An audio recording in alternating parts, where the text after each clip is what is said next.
Done. ठीक। अस्सलाम वालेकुम।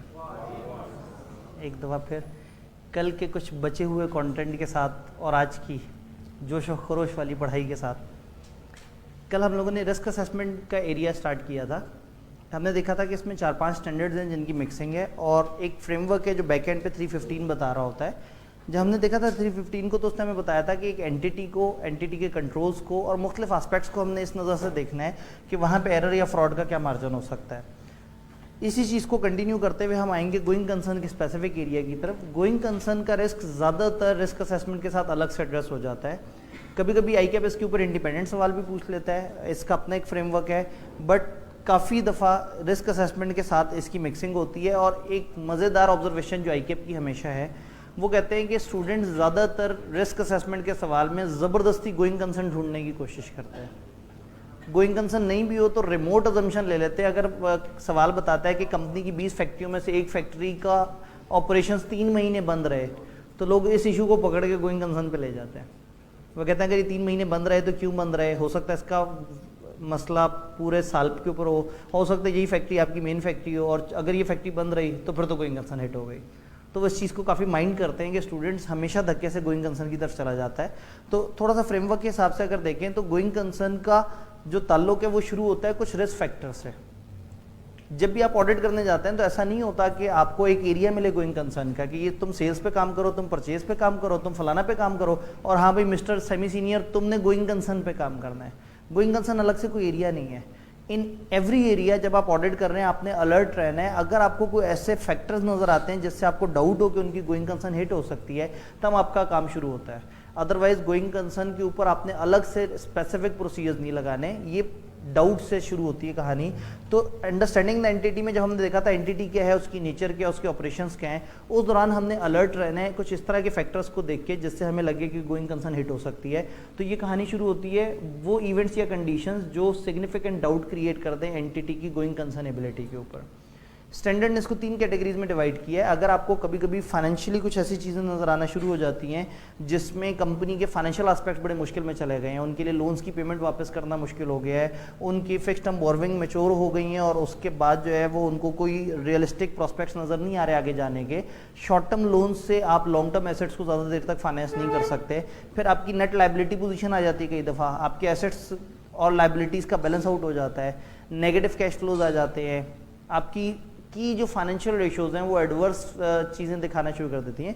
मतलब कुछ इंडिकेटर्स होते हैं, कुछ ऐसे इंडिकेटर्स होते हैं जिससे ऐसी फील आती है कि गोइंग कंसर्न हिट हो सकती है, हुई नहीं है, हो सकती है। गोइंग कंसर्न को समझना बड़ा ज़रूरी है। गोइंग कंसर्न फंडामेंटल कॉन्सेप्ट है। अगर गोइंग कंसर्न नहीं है तो इसका मतलब है फाइनेंशियल स्टेटमेंट जो है वो किसी और बेसिस पे बनने चाहिए। अगर एक एंटिटी अगले 2 साल, 5 साल, 10 साल या फॉरसीएबल फ्यूचर तक जिंदा है, कम से कम अगले 12 महीने जिंदा है, तो वो फाइनेंशियल बनाएगी नॉर्मल तरीके से। और वो एंटिटी जिसका पता हो कि 7 महीने बाद बंद हो जाएगी, ऑब्वियसली वो लॉन्ग टर्म एसेट्स को शॉर्ट टर्म पे ले आएंगे, लॉन्ग टर्म लाइबिलिटीज़ को चेंज कर देंगे। ऐसे में उनके रिसीवेबल्स के ऊपर डाउटफुल डेट्स के चांसेस भी बढ़ जाएंगे जो बंद होने वाले हैं। इसी तरह से उनके एसेट्स जो बुक वैल्यूज़ पे हैं वो शायद रियलाइजेबल वैल्यूज़ पे आ जाएंगे, रिप्लेसमेंट कॉस्ट वगैरह पे आ जाएंगे। तो अगर एक एंटिटी गोइंग कंसर्न नहीं है तो इसका मतलब है उसके अकाउंट्स की शक्ल ही बदलने वाली है। तो this is a basic assumption कि आपने अकाउंट्स बनाते हुए ये देखना होता है कि क्या हमारी एंटिटी गोइंग कंसर्न है। अगर हमारी एंटिटी गोइंग कंसर्न है तो अकाउंट्स नॉर्मल तरीके से बनेंगे, और अगर गोइंग कंसर्न नहीं है तो हम किसी और बेसिस ऑफ अकाउंटिंग पे चले जाएंगे जिससे हम अकाउंट्स को आज की वैल्यू पे ले आएंगे। तो ऑडिटर का मेन कंसर्न ये है कि अगर उसे कोई ऐसा फैक्टर नजर आए तो फौरन से मैनेजमेंट के पास जाए और उन्हें कहे देखिए जी कुछ इस तरह के फैक्टर्स हैं जिससे मुझे डाउट क्रिएट हो रहा है कि शायद आपकी गोइंग कंसर्न हिट हो जाए। तो फाइनेंशियल फैक्टर्स की कुछ एग्जांपल दिए हैं, स्टैंडर्ड ने कुछ ऑपरेशनल फैक्टर्स की एग्जांपल दिए हैं। कई दफ़ा उनका कोई फैक्ट्री कोई बड़ा यूनिट बंद हो गया, उनकी मेजर यूनिट्स जो बन रहे थे जिस रॉ मटेरियल से बन रहे थे उसकी सप्लाई आना बंद हो गई, उनके कुछ की रिसोर्सेज छोड़ के चले गए। मैं टिपिकली एग्जांपल देता हूँ कि अगर एक हॉस्पिटल में 5 में से 4 डॉक्टर्स छोड़ के चले जाएँ जो मेन डॉक्टर्स हों, तो शायद वो हॉस्पिटल के ऊपर गोइंग कंसर्न के मसले आना शुरू हो जाएंगे। कई दफ़ा किसी इन्वेस्टमेंट कंपनी के अंदर 2-3 उनके इन्वेस्टमेंट एनालिस्ट या इस तरह के लोग अगर चले जाए तो आपके लिए कई दफ़ा काफ़ी मुश्किल हो जाता है उस सिचुएशन को डील करना। तो फाइनेंशियल लेवल पे या ऑपरेशनल लेवल पे या कभी कभी कुछ अदर डिफ़िकल्टीज आती हैं। कंपनी के बारे में मीडिया में नेगेटिव कंपेन्स चलना शुरू हो गई, कोई ओवरऑल एनवायरनमेंट का कोई ऐसा लॉ आ गया जिस लॉ ने कंपनी को अफेक्ट करना शुरू कर दिया, या कहीं ना कहीं आपकी कंपनी की प्रोडक्ट्स जो हैं वो टेक्नोलॉजिकली या किसी और वजह से ऑब्सलीट हो गई। तो कभी कभी कुछ फाइनेंशियल इंडिकेटर्स, कभी कभी कंपनी के ऑपरेशन में कुछ ऐसे इंडिकेटर, और कभी कभी कुछ अदर रीजंस ऐसी नज़र आती हैं। अब आवाज़ आ रही है? अब आवाज़ आ रही है सारी जगह? जी अब आ रही है। ठीक है, आवाज़ आ रही है। चलें, अच्छा आपने आवाज़ उठा ली तो उससे आवाज़ आप तक पहुंच गई। अदर्स, ऑपरेशन और फाइनेंशियल, ये 3 तरह के फैक्टर। अब एक चीज़ मैं सजेस्ट करूंगा, कभी भी आपको रिस्क असेसमेंट का सवाल नजर आया और कोई फैक्टर आपने देखा और आप फौरन से जज्बाती हो गए और आपने कहा गोइंग कंसर्न वाले पॉइंट्स तो मैं यहाँ ऐड कर ही दूँ, एहतियातन एक दफ़ा इस स्टैंडर्ड में आके एहतियातन इस लिस्ट को देख लीजिएगा। अगर किसी एक आध से क्लोजली रिजेंबल कर रहा हो तो आप बड़े फ़ख्र से लिख सकते हैं कि इस तरह की चीज़ ISA 570 ने डिस्क्राइब की है एज एन ऑपरेटिंग फैक्टर या इंडिकेटर टूवर्ड्स गोइंग कंसर्न। चूँकि एग्जामिनर इस चीज़ को बहुत माइंड कर रहा है कि लोग धक्के से हर चीज़ को गोइंग कंसर्न पे ले जा रहे हैं, तो हो सकता है एक इशू जो गोइंग कंसर्न की तरफ जा रहा हो, कहीं आप डर के मारे गोइंग कंसर्न की तरफ ना लेके जाएं कि एग्जामिनर ने कमेंट्स ऐसे किए हैं। तो अगर आपको कहीं कोई अजीब सी ड्राउनी सी चीज़ लग रही है कि गोइंग कंसर्न हिट हो रहा है, ऑन सेफर साइड ये लिस्ट एक दफ़ा देख लीजिएगा। इसके करीब करीब कोई फैक्टर हो तो आप बड़े कॉन्फिडेंस से कह सकते हैं कि 570 ने हमें कुछ इंडिकेटर्स बताए हैं, ये जो गिवन सिचुएशन में एक इंडिकेटर है जो फाइनेंशियल इंडिकेटर है towards doubt over going concern. तो स्टेप 1 है आपने डाउट ट्रेस करना है। अगर आपको कोई डाउट नजर आया है तो अब आप जाएंगे मैनेजमेंट के पास और मैनेजमेंट से आप जाके कहेंगे भाई आप जरा अपनी असेसमेंट तो दिखाएं। गोइंग कंसर्न की असेसमेंट करना मैनेजमेंट के जिम्मे, ऑडिटर के जिम्मे नहीं है। बट अगर गोइंग कंसर्न पर डाउट आ गया तो आप मैनेजमेंट के पास जाके उनसे कहेंगे कि आपने कोई असेसमेंट परफॉर्म की है। अगर तो उन्होंने असेसमेंट परफॉर्म की है तो आपने जो 2-3 वेरिएबल्स आपको नजर आए कि यहाँ डाउट है गोइंग कंसर्न पे, आपने उनसे कहा ये आपके असेसमेंट में किस जगह है। मुझे डाउट है कि आप लोन वापस नहीं कर पा रहे, बताएं आप कैसे सर्वाइव करेंगे। मुझे डाउट है आपकी 4 फैक्ट्रियां बंद हो गई हैं, कैसे सर्वाइव करेंगे। तो जब आपको वो फैक्टर पता होंगे तो आप उनसे कहेंगे कि बताएं आप इसके बारे में क्या असेस करते हैं। तो उनकी असेसमेंट में देखें क्या उन्होंने भी वो इवेंट्स आइडेंटिफाई किए हैं, और अगर उन्होंने भी आइडेंटिफाई किए हैं तो व्हाट आर देयर प्लान्स। और अगर उन्होंने कोई असेसमेंट परफॉर्म नहीं की तो फिर हम उनसे कहेंगे कि हाउ कैन यू से कि आप गोइंग कंसर्न है और कैसे आप अपने फाइनेंशियल स्टेटमेंट्स तरह बना रहे हैं। तो आपने असेसमेंट नहीं भी की तो मुझे असेसमेंट चाहिए, आप इसको असेस करें। मेरे पास कुछ शक हैं, मेरे इन शकों का जवाब चाहिए। मुझे लग रहा है कि आप गोइंग कंसर्न नहीं है, या मुझे डाउट है कि गोइंग कंसर्न आपकी हिट हो सकती है। मुझे आपकी तरफ से एक एक्सप्लेनेशन चाहिए कि कैसे आप फिर भी मुतमईन होकर कह रहे हैं आप गोइंग कंसर्न है। तो असेसमेंट मौजूद है तो उसको ऑडिट करना है, असेसमेंट नहीं मौजूद तो उनके पीछे पड़ जाना है और उन इवेंट्स और कंडीशंस का जिक्र करना है कि इनके बारे में फिर आप क्या कह रहे हैं। देन मैनेजमेंट आपको अपने कुछ रिस्पॉन्सेज देगी, मैनेजमेंट आपको कुछ प्लान्स बताएगी, मैनेजमेंट आपको अपनी असेसमेंट शेयर करेगी। अब मैनेजमेंट ने आपसे असेसमेंट शेयर की, फर्ज करें कि जी अगले 10 महीने हमारी वर्किंग कहती है हम गोइंग कंसर्न है, तो आप कहेंगे नहीं 10 महीने तो मेरे नज़दीक मुनासिब नहीं है, मेरा फ्रेमवर्क मुझे कहता है कि 12 महीने कम से कम आपके सेफ होने चाहिए। तो उनकी असेसमेंट अगर कम है तो मैं उनसे कहूँगा आप अपनी असेसमेंट को एक्सटेंड करें।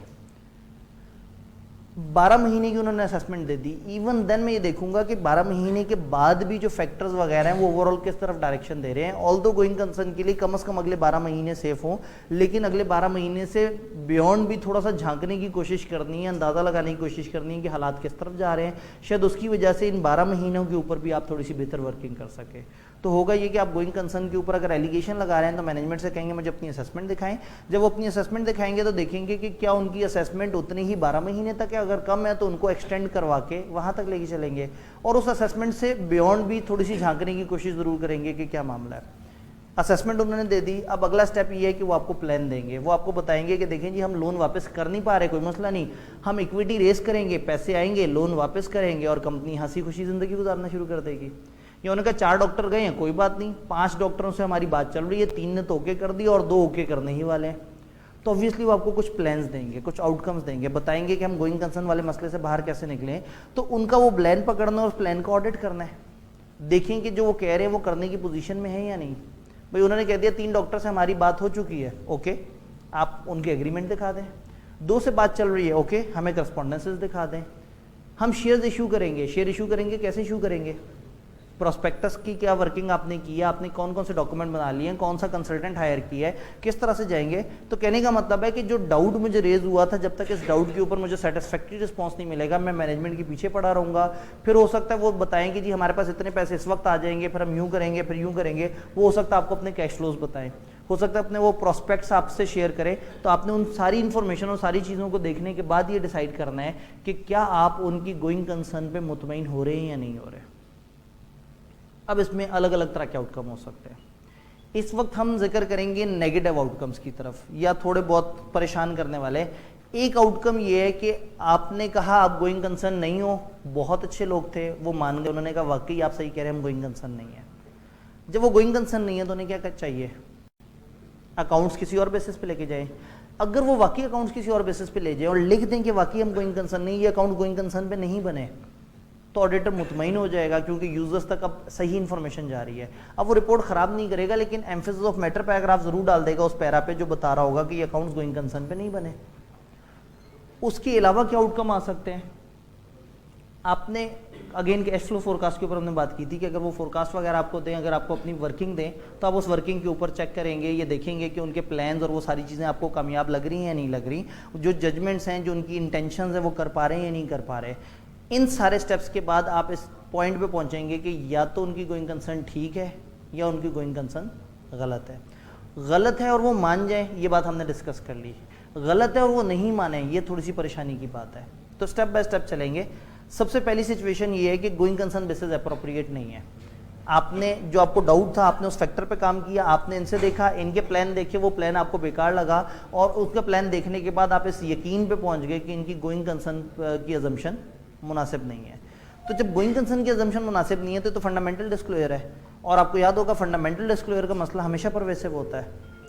तो अगर परवेसिव लेवल का मसला आ गया है तो फिर क्या होगा, मटेरियल में स्टेटमेंट है, फाइनेंशियल में झूठ लिखा हुआ है, फाइनेंशियल में लिखा है गोइंग कंसर्न अजम्पशन है, जबकि गोइंग कंसर्न अजम्पशन वैलिड नहीं है। तो परवेसिव लेवल की जब मटेरियल में स्टेटमेंट आ गई है तो हम एडवर्स रिपोर्ट इशू कर देंगे, हम कहेंगे आप गोइंग कंसर्न नहीं है। आउटकम नंबर 2 पे चलते हैं।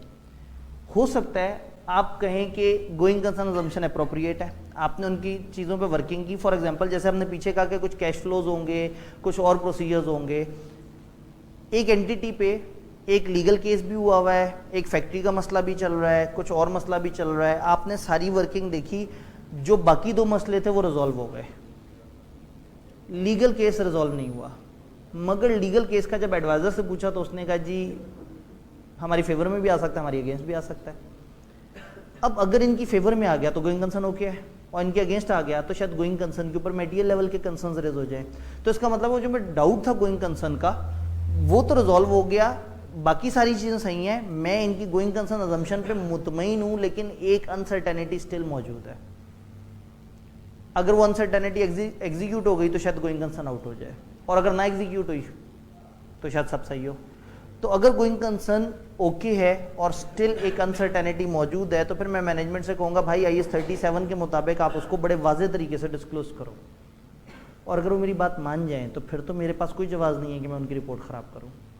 तो ऐसे में स्टैंडर्ड ने हमें एक एरिया बताया है, उनका अगर गोइंग कंसर्न अजम्पशन अप्रोप्रिएट है मगर एक अनसर्टेनिटी मौजूद है, यानी कि गोइंग कंसर्न अजम्पशन आपको ओके लग रही है लेकिन एक डाउट है, और वो डाउट इसलिए नहीं है कि वो डाउट है, वो इसलिए डाउट है कि उसका आउटकम अभी क्लियर नहीं है, अनसर्टेनिटी है। ये 2 अलग अलग चीज़ें हैं। मैंने देखा इनकी फैक्ट्री तबाह हो गई, मुझे डाउट हुआ कि शायद गोइंग कंसर्न ना हिट हो जाए। मैंने देखा इनके ऊपर लीगल केस चल रहा है, लेकिन लीगल केस इनकी फेवर में भी आ सकता है और अगेंस्ट भी, फैक्ट्री तो तबाह होना बड़ा क्लियर कट नजर आ रहा है। तो अगर मुझे समझ आ गया कि इन्होंने अपने मामलात सुलझा लिए हैं लेकिन अभी भी मटेरियल अनसर्टेनिटी है, तो मेरी फरमाइश है कि उसको डिस्क्लोज करें। अगर वो उसका प्रॉपर डिस्क्लोजर दे दें तो मैं अपनी अनमॉडिफाइड रिपोर्ट, अनमॉडिफाइड ओपिनियन के अंदर गोइंग कंसर्न वाला पैरा ऐड कर दूंगा। इसकी वर्डिंग बिल्कुल एम्फेसिस ऑफ मैटर पैराग्राफ की तरह होती है। आप कहते हैं we draw your attention towards note number फलाना, जहां फलाना अनसर्टेनिटी का जिक्र है। स्टैंडर्ड ने एक्सप्रेसली हमें कहा है कि यहाँ आपने 570 वाला नोट डालना है। मैं आपको याद कराऊंगा कि जब 705 और 706 पढ़ रहे थे तो 706 में एम्फेसिस ऑफ मैटर पैराग्राफ में लिखा था कि emphasis of matter paragraph substitute नहीं है फलाना इशू का, फलाना इशू का और गोइंग कंसर्न वाले इशू का। तो अगर सब कुछ ओके है बट एक अनसर्टेनिटी जो कि प्रॉपर्ली डिस्क्लोज भी है, आपको उसके ऊपर डाउट है, तो आप साफ रिपोर्ट के अंदर गोइंग कंसर्न का एक पैरा ऐड कर सकते हैं जिसमें आप कहेंगे कि हम आपकी तवज्जो इस इशू की तरफ करा रहे हैं जिसमें अभी डाउट है, ये अनसर्टेन इशू है, तो काइंडली इसे देख लें ताकि यूजर्स डिसीजन लेने से पहले देख लें कि वो अनसर्टेनिटी एग्जीक्यूट हुई है या नहीं हुई है और कंपनी के क्या हालात हुआ क्या आते हैं। एक दूसरा आउटकम भी हो सकता है, आपने उनसे कहा अनसर्टेनिटी है डिस्क्लोज कर दो, वो नहीं माने आपकी बात। अब वो जो लीगल केस है जिसका मैं जिक्र कर रहा हूँ वो परवेसिव लेवल का भी हो सकता है, मेटीरियल लेवल का भी हो सकता है। तो इसका मतलब है वो डिस्क्लोजर जो आप उन्हें कह रहे हैं वो मेटीरियल डिस्क्लोजर भी हो सकता है, परवेसिव भी। तो अगर उन्होंने वो मेटीरियल या परवेसिव डिस्क्लोजर आपके कहने के बावजूद भी डिस्क्लोज नहीं किया तो आप क्वालिफाइड या एडवर्स ओपिनियन की तरफ जा सकते हैं। ये एक और आउटकम, यानी इस स्टैंडर्ड के अंदर डिफरेंट तरह की आउटकम्स आ रही हैं। गोइंग कंसर्न वैलिड नहीं थी, आपने कहा अकाउंट दूसरी तरह से बनाओ, उन्होंने बना ली दूसरी तरह से, ओके। साफ report, emphasis of matter paragraph उस बेसिस पे जिस पे अकाउंट्स बने हैं। गोइंग कंसर्न आपके मुताबिक ठीक नहीं है, एडवर्स रिपोर्ट। गोइंग कंसर्न ठीक है मगर एक डाउट है अनसर्टेनिटी की वजह से, और अनसर्टेनिटी तो अनसर्टेनिटी है, आप उसको पॉजिटिव नेगेटिव दोनों तरफ नहीं क्लासीफाई कर सकते। भाई अगर आप कहते हैं कि जी अनसर्टेनिटी है, मुझे लग रहा है आपकी गोइंग कंसर्न आउट है, तो वो कहेंगे इतना तो केस करने वाले को यकीन नहीं हो रहा कि हमारी गोइंग कंसर्न आउट हो रही है जितना हमारे ऑडिटर को फील होना शुरू हो गया। जो अनसर्टेनिटी वो अनसर्टेनिटी है, वो मेरे कंट्रोल में नहीं है, इनके कंट्रोल में भी नहीं है। हाँ लेकिन अगर एग्जीक्यूट हो गई तो दुनिया मेरे से कहेगी कि तुम्हें नहीं पता था इतनी बड़ी अनसर्टेनिटी। तो वो इतनी इंपॉर्टेंस रखती है कि उसके लिए एक सेपरेट पैरा है गोइंग कंसर्न वाला। तो वो जो गोइंग कंसर्न हमने रिपोर्ट के फॉर्मेट में देखा था, साफ रिपोर्ट के फॉर्मेट में, वो सिर्फ एक वाहिद सिनेरियो में वो पैराग्राफ डलेगा जब इस तरह का इशू आए। गोइंग कंसर्न अप्रोप्रिएट है, अनसर्टेनिटी थी, डिस्क्लोज का कहा, नहीं किया तो रिपोर्ट खराब हो जाएगी। अनसर्टेनिटी मेटीरियल थी या परवेसिव थी, उसके हिसाब से क्वालिफाइड एडवर्स ओपिनियन आ जाएगी। चौथा सिनेरियो, आपने जब उन्हें कहा सर अपनी गोइंग कंसर्न असेसमेंट देना, मैंने देखना है कि आपकी गोइंग कंसर्न वैलिड लग रही है या नहीं लग रही, उन्होंने कहा वो तो हमारे पास असेसमेंट कोई नहीं है। अगर वो आपको असेसमेंट प्रोवाइड ही ना करें तो आप वेरीफाई किस चीज़ को करेंगे। तो जब उन्होंने असेसमेंट आपको नहीं दी, आपने कहा क्यों असेसमेंट नहीं दे रहे, उन्होंने कहा जी वो एक दराज में हम रख के भूल गए, वो दराज पता नहीं कौन सी थी, इतनी सारी दराजें थी ऑफिस में, पता नहीं ऑफिस भी कौन सा था। ऑब्वियसली अगर आपको गोइंग कंसर्न असेसमेंट नहीं दे रहे तो ये कहना कि इनकी गोइंग कंसर्न आउट हो गई है, वेरीफाई हो चुका है, या इनकी असेसमेंट गलत है, ये तो मुनासिब नहीं है। अगर मुझे असेसमेंट मिली ही नहीं तो सफिशिएंट अप्रोप्रिएट ऑडिट एविडेंस ही नहीं मिला, जब नहीं मिला तो मैं डिस्क्लेमर की तरफ जा सकता हूँ। और अगर मुझे असेसमेंट दें और कहें 10 महीने की ये चल जाएगी, मैं कहूँगा नहीं मुझे तो 12 महीने की, जी वो ऊपर के 2 महीने ज़रा बहुत मुश्किल है, वर्किंग करनी पड़ेगी, आप 10 महीने की असेसमेंट ले लें। मैं कहूँगा अच्छा चलो ठीक है, 2-1 महीने मेरी नज़र में मटेरियल तो है, फिर क्वालिफाइड रिपोर्ट भी बर्दाश्त कर लेना, फाइनेंशियल सही है सिवाय उस 1-2 महीने की असेसमेंट के जो ये मुझे नहीं प्रोवाइड कर सके। अगेन अगर गोइंग कंसर्न असेसमेंट प्रोवाइड ना करें या उसको एक्सटेंड ना करें तो आप डिपेंडिंग अपॉन परवेसिवनेस उसके ऊपर क्वालिफाइड या डिस्क्लेमर, यानी कि ये इनएबिलिटी वाला सिनेरियो बन जाएगा। इन दो में से किसी किस्म की ओपिनियन दे सकते हैं।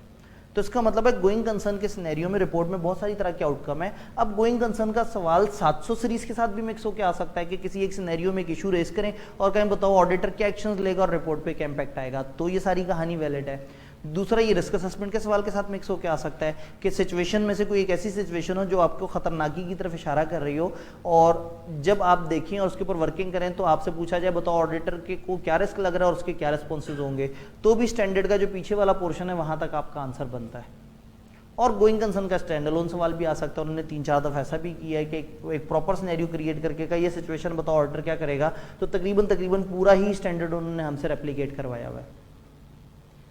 गोइंग कंसर्न के इन इश्यूज के अंदर दोस्त शावेद गवर्नेंस को आपने हमेशा इन्वॉल्व करना है। जब भी आपको कोई ऐसे इवेंट्स या कंडीशन नजर आए जो गोइंग कंसर्न को हिट करते लग रहे हैं, आपने दोस्त शावेद गवर्नेंस को कहना है कि जी ये इश्यूज हैं, आपकी मैनेजमेंट ताउन नहीं करी, आपकी मैनेजमेंट हमें असेसमेंट नहीं दे रही, या उनकी जो गोइंग कंसर्न अजम्पशन बेसिस है वो मुनासिब नहीं है। रिपोर्ट खराब करने से पहले दोस्त शावेद गवर्नेंस को जरूर इन्वॉल्व करें कि कुछ डाउट्स हैं, उन डाउट्स पर मेरा ये कंसर्न है, मैनेजमेंट का ये रिस्पॉन्स है, ताकि उनको भी पता हो कि इदारे में क्या चल रहा है और वो उसमें आपको काफ़ी ज़्यादा हेल्प कर सके।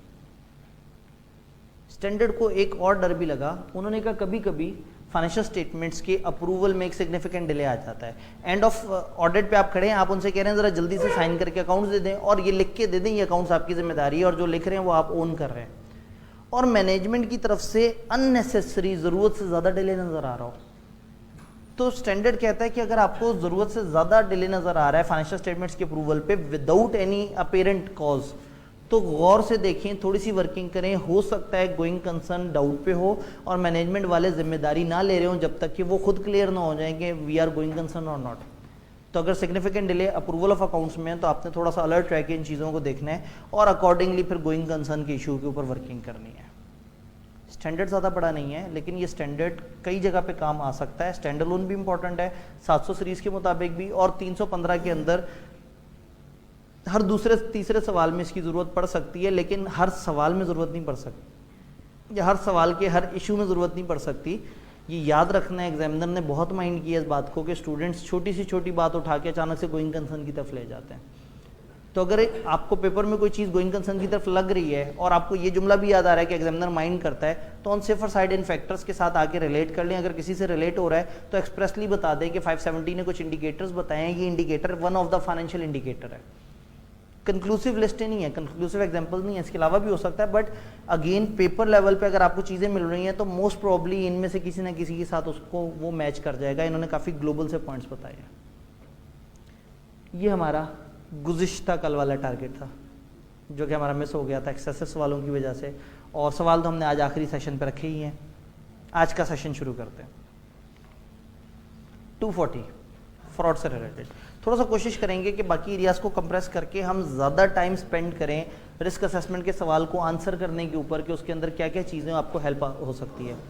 तो हमने देखा ओवरऑल रिस्क कैसे मिलेगा, एंटिटी को समझें, उसकी नेचर को समझें, उसकी ट्रांजैक्शंस को समझें, उसके ऑपरेशंस को समझें, उसके माहौल को समझें, उसके कंट्रोल्स को समझें। टिपिकली एक सवाल में से 3-4 रिस्क शायद आपको उस फ्रेमवर्क की मदद से आराम से मिल जाए। फिर एक ओवरऑल फ्रेमवर्क है कि आपने एक अकाउंटेंट की नज़र से देखना है कि कहाँ कहाँ गलती हो सकती है। कुछ रिस्क ऐसे होते हैं जो फ्रॉड की तरफ इंडिकेशन कर रहे होते हैं। फ्रॉड अगेन एक इंटेंशनल एक्ट है।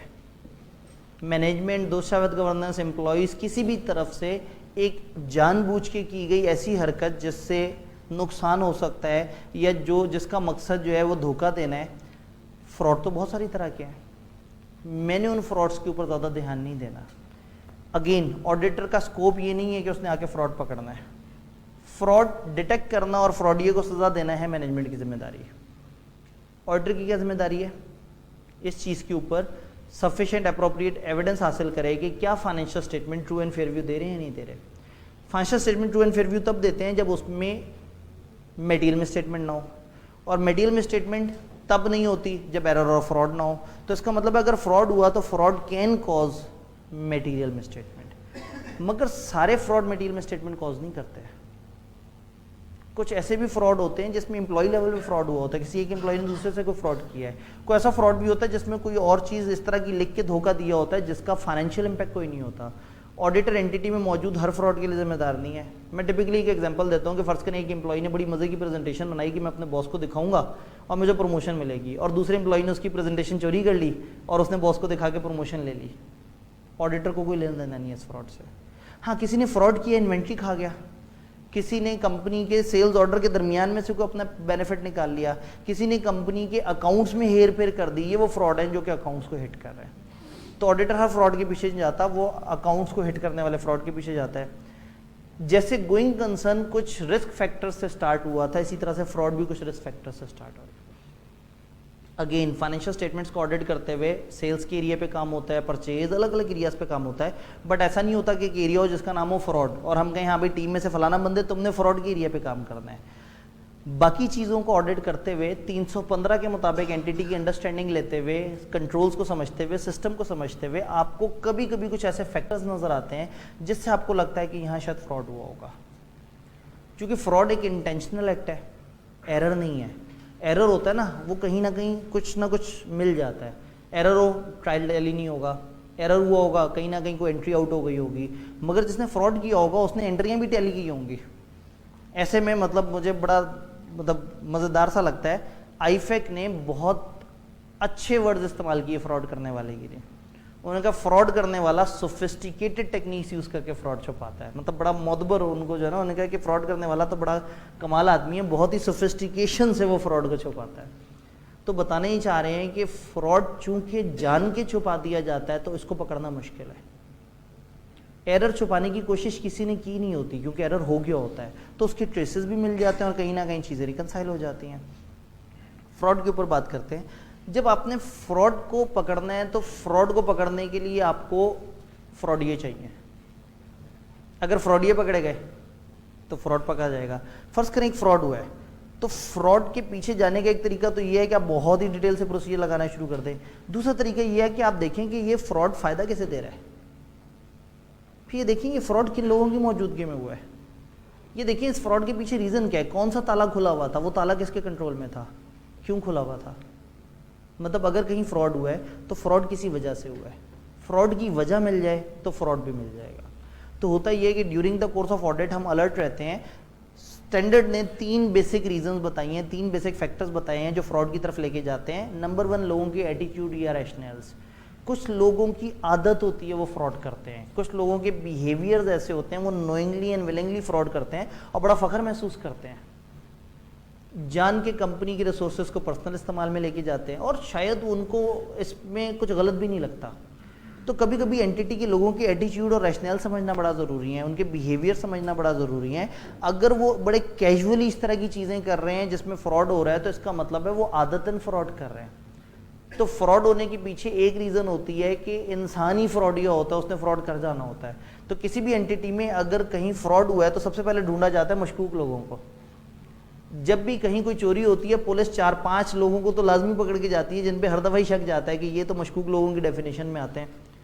तो फ्रॉड के पीछे one of the root cause can be वो एटीट्यूड या रैशनल जिसकी वजह से फ्रॉड होता है। तो अक्सर लोग फ्रॉड करते हैं और फ्रॉड करते हुए बिल्कुल शर्म महसूस नहीं करते, जिसकी वजह से फ्रॉड हो जाता है। तो ऐसे एटीट्यूड, ऐसे करैक्टर्स, ऐसी अप्रोचेस को खास ध्यान में देना होता है।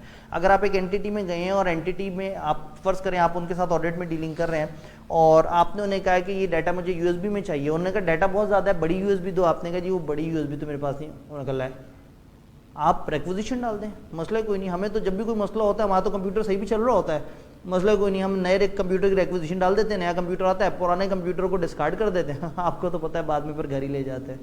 अगर आपको नज़र आ रहा है उनके एटीट्यूड, उनके बिहेवियर से नज़र आ रहा है कि उनकी सरिश्त में फ्रॉड है, वो नियतन फ्रॉड करते हैं, आदतन फ्रॉड करते हैं, तो इससे यू शुड रिमेन अलर्ट उन लोगों से कि वहाँ पे फ्रॉड हो सकता है। तो फ्रॉड के पीछे एक रीज़न होती है कि फ्रॉड करने वाला कई दफ़ा फ्रॉड को फ्रॉड नहीं मानता, कई दफ़ा आप एंटिटी की रिसोर्सेज को पर्सनल यूज़ के लिए इस्तेमाल करते हैं, कई दफ़ा क्लाइंट्स के प्रिंटर से फोटोकॉपी कराते हैं अपने नोट्स, पास पेपर्स और इस तरह की चीज़ें और आपको बुरा नहीं लगता।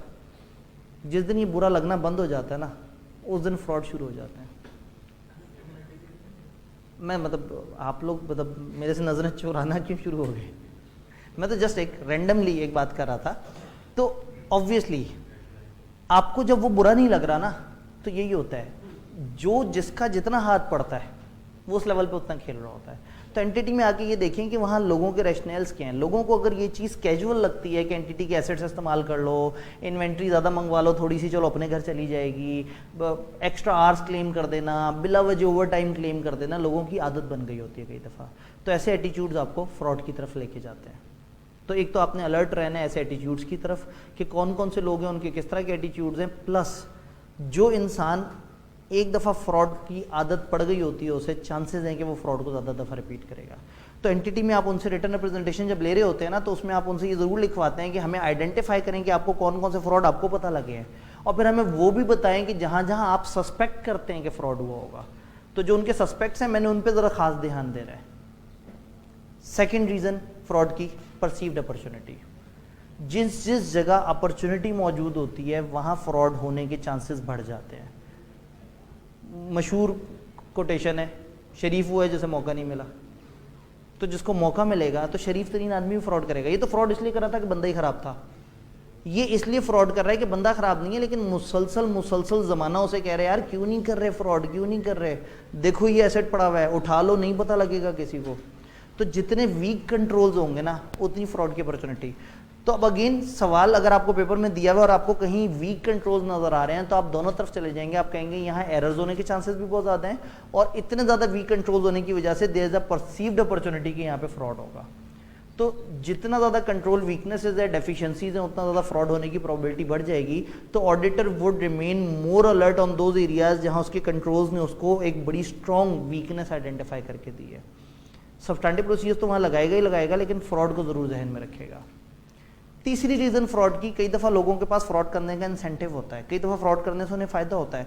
कल हम बात कर रहे थे कि ये देखें कि लोगों को बोनस किस वजह से मिलता है, जो ज़्यादा सेल करता है, और अकाउंट्स जिन लोगों के पास हैं जब वो सेल्स अच्छी शो करते हैं तो उनको अच्छे बोनस मिलते हैं, तो उनके पास एक इंसेंटिव है फ्रॉड करने का, उनको फ़ायदा हो रहा है फ्रॉड करने से। और कभी कभी कुछ लोग ऐसी मुश्किल सिचुएशन में होते हैं कि दे आर अंडर प्रेशर कि वो फ्रॉड करें। तो एंटिटी में जब भी आपको ऐसी सिचुएशंस नज़र आएँ, ऐसे स्ट्रेस नज़र आएँ, ऐसे हालात नज़र आएँ, इस किस्म के चांसेस नज़र आएँ, इस किस्म की अपॉर्चुनिटीज़, इस किस्म की एटीट्यूड, जब इनमें से कोई भी चीज़ नज़र आए तो देयर आर चांसेस के फ्रॉड हो सकते हैं। अगेन फ्रॉड रिस्क फैक्टर के ऊपर स्टैंडर्ड के एंड पे बड़ा लंबा चौड़ा सा लेक्चर है जिसमें उन्होंने कोई 70-80 से ज़्यादा फ्रॉड करने के तरीके सिखाए हैं।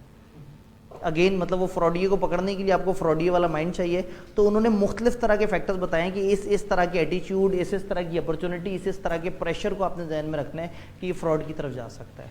तो ज़िंदगी में एक दफ़ा पेपर में जाने से पहले वो एनेक्जर पढ़ना ज़रूरी है। मैं ये नहीं कह रहा हूँ एनेक्जर को बार बार पढ़ें या उसके ऊपर बहुत अकीदा रखें या यकीन मतलब ईमान ले आएँ, उसको एक दफ़ा कम से कम पढ़ के समझ ज़रूर लें। उससे आपका माइंड थोड़ा सा ब्रॉडन होगा और एक नॉर्मल सिचुएशन में 315 की शायद किसी फैक्टर से आप फ्रॉड की तरफ चीज़ों को पिक कर सकें।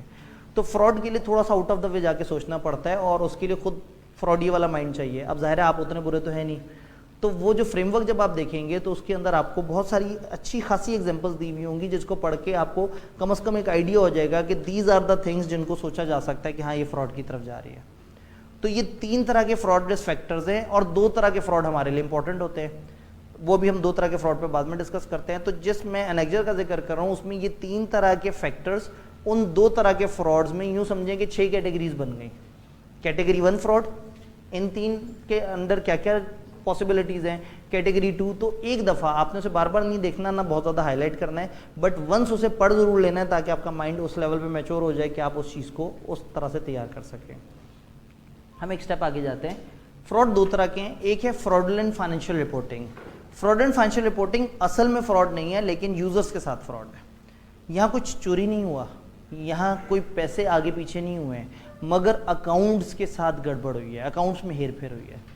वही बात है, सेल्स ज़्यादा दिखाने का हरगिज़ मतलब नहीं है कि आपने पैसे चोरी किए हैं। सेल्स ज़्यादा दिखाने का मतलब है आपने अकाउंट्स में डेबिट क्रेडिट्स वगैरह में कोई गड़बड़ की है।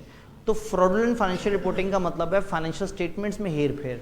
तो फाइनेंशियल स्टेटमेंट्स को अगर विंडो ड्रेस किया है, उसमें कुछ चीज़ें आगे पीछे की हैं, कुछ रसीदों को आगे पीछे गलत टाइमिंग से रिकॉर्ड किया है, चीज़ों को थोड़ा सा मैनिपुलेट किया है जान के, तो ये सब फ्रॉडुलेंट फाइनेंशियल रिपोर्टिंग है। फ्रॉडुलेंट फाइनेंशियल रिपोर्टिंग कॉमनली वहाँ होती है जहाँ मैनेजमेंट अपने ओवरराइड ऑफ कंट्रोल्स को यूज़ कर रही हो, जहाँ मैनेजमेंट को ईयर एंड के बाद बहुत ज़्यादा एडजस्टमेंट करने की इजाज़त हो, जहाँ मैनेजमेंट अपनी ही एंट्रियों को बगैर किसी अप्रूवल के अपडेट करने की पोजीशन में हो, यानी कि जहाँ जहाँ मैनेजमेंट का जोर ज़्यादा होगा, जहाँ जहाँ मैनेजमेंट को ज़्यादा एक्सेस मिली हुई होगी कंट्रोल्स के ऊपर, वहाँ वहाँ फ्रॉड होने के चांसेस थोड़े से ज़्यादा बढ़ जाते हैं। तो fraudulent financial reporting is financial statements में हेर फेर ऐसे कि वो ट्रू एंड फेयर व्यू ना दे सके। जबकि अगर हम दूसरी तरफ बात करें तो वो है मिसअप्रोप्रिएशन एसेट्स। एसेट्स में कोई हेर फेर, एसेट्स चोरी कर लेना, कंपनी के पैसे कुछ अरसे तक अपनी जेब में रखना, बाद में इस्तेमाल कर लेना, कंपनी के एसेट्स को मिसयूज़ कर लेना, मुख्तलिफ जगह पे मुख्तलिफ कंपनी की ऑर्डर्स के अगेंस्ट जो माल आए बाहरों बाहर गायब कर देना, मुख्तलिफ तरह के इस तरह की चीज़ें सेट कर लेना जिसमें कंपनी के एसेट्स के साथ आप कुछ गड़बड़ कर रहे हैं। मोस्ट ऑफ द टाइम जब आप एसेट्स में गड़बड़ करते हैं तो उस एसेट्स की गड़बड़ छुपाने के लिए आपको अकाउंट्स में भी गड़बड़ करनी पड़ती है। तो अक्सर मिसअप्रोप्रिएशन एसेट्स के पीछे ऑटोमेटिकली एक फ्रॉडुलेंट फाइनेंशियल रिपोर्टिंग भी होती है। तो जिस एनेक्जर का मैं आपसे जिक्र कर रहा था उसमें फ्रॉडुलेंट फाइनेंशियल रिपोर्टिंग और मिसअप्रोप्रिएशन एसेट्स, उन तीनों तरह के फैक्टर्स के अगेंस्ट कौन कौन सी तरह से हो सकती है या उसकी क्या क्या एग्जांपल्स हैं, स्टैंडर्ड ने एक बहुत लंबी चौड़ी सी एग्जांपल्स की लिस्ट दी हुई है। एक दफ़ा ज़रूर पढ़िएगा, उससे आपको इन सारे फैक्टर्स और इन दोनों तरह के फ्रॉड्स के ऊपर एक अच्छी ग्रिप डेवलप हो जाती है। देन आप किसी बड़े सिनेरियो में से आइडेंटिफाई कर सकेंगे कि ये क्या है और किस तरह से होगा। फ्रॉड की रिस्पॉन्सिबिलिटी किसकी है, ये बात हमने पहले कर ली है कि ये मैनेजमेंट है जिसकी मेन जिम्मेदारी है फ्रॉड की। ऑडिटर की जिम्मेदारी फ्रॉड पकड़ना नहीं है, ऑडिटर की जिम्मेदारी है देखिए कि ट्रू एंड फेयर व्यू है या नहीं। और ऑब्वियसली फाइनेंशियल स्टेटमेंट में मटेरियल में स्टेटमेंट आ जाएगी अगर फ्रॉड होगा। तो अगर फ्रॉड है और उसकी वजह से मटेरियल में स्टेटमेंट है देन ऑडिटर्स कंसर्न, लेकिन अगर ऑडिटर की नॉलेज में कोई फ्रॉड नहीं है तो वो सब कुछ सही चल रहा है। ऐसा नहीं है कि ऑडिटर ने 100% फ्रॉड आइडेंटिफाई करने हैं, आइडेंटिफाई तो नहीं करने लेकिन जो मिल जाए उसे छोड़ना भी नहीं है, फिर उसके पीछे जाना है और उसकी एडजस्टमेंट कराने की कोशिश करनी है। फ्रॉड में मशहूर ज़माना प्रोसीजर ऑडिटर की इंक्वायरी, मैनेजमेंट से इंक्वायर करेगा, दो शावत गवर्नमेंट से इंक्वायर करेगा। जब आप बहुत सारे लोगों से बार बार सवाल पूछते हैं और एक ही तरह के सवाल अलग अलग लोगों से अलग अलग डिपार्टमेंट के पूछते हैं जिनमें से कुछ की आपस में दोस्ती होती है और कुछ की आपस में बहुत ज़्यादा क्लैश भी होता है, तो खुद ही से ऑडिटर को हिंट्स मिल जाते हैं। कई दफ़ा दो बंदे जिनमें से एक ने फ्रॉड किया और दूसरे को हमेशा जलसी होती है कि उसने फ्रॉड किया और मैं क्यों नहीं कर सका, तो ऑडिटर जब थोड़ा सा इंक्वायर करता है, जब उसको किसी जगह पे डाउट क्रिएट होता है ना कि ये सिचुएशन है, यहाँ तो कंट्रोल बहुत लूज है, हो कंट्रोल बहुत लूज है, शायद फ्रॉड हुआ हो, तो फिर वो थोड़ा सा जाके लोगों को उकसाता है, उनसे अजीब अजीब से सवाल पूछता है, उनसे क्रॉस क्वेश्चनिंग करता है, उनसे अपने अलावा दूसरे डिपार्टमेंट के लोगों के बारे में भी थोड़ा सा फीडबैक लेता है। क्यों बताते होंगे लोग अपने डिपार्टमेंट के बारे में? क्यों मैनेजमेंट वाले ऑडिटर को फैसिलिटेट करेंगे इन इंक्वायरीज में? उनको तो नहीं करना चाहिए, ऑडिटर तो बड़ा सियाना आदमी है, तो गलवा लेगा बड़ा कुछ जी। उन्होंने प्रेमाइज, उन्होंने तो वादा किया हुआ है, उन्होंने ये वादा तो नहीं किया कि हम मतलब हर बेमानी भी जो जहन में चल रही होगी वो भी बताएंगे। उन्होंने वादा किया हम ऑडिटर को हर इन्फॉर्मेशन शेयर करेंगे। जिसके जहन में फ्रॉड है वो वादा का भी याद रखेगा। तो ऑडिटर को रिस्पॉन्ड करना तो उनकी जिम्मेदारी है, लेकिन ऑडिटर को वैसे रिस्पॉन्ड करना जैसे वो चाह रहा है वो तो उनकी जिम्मेदारी नहीं है।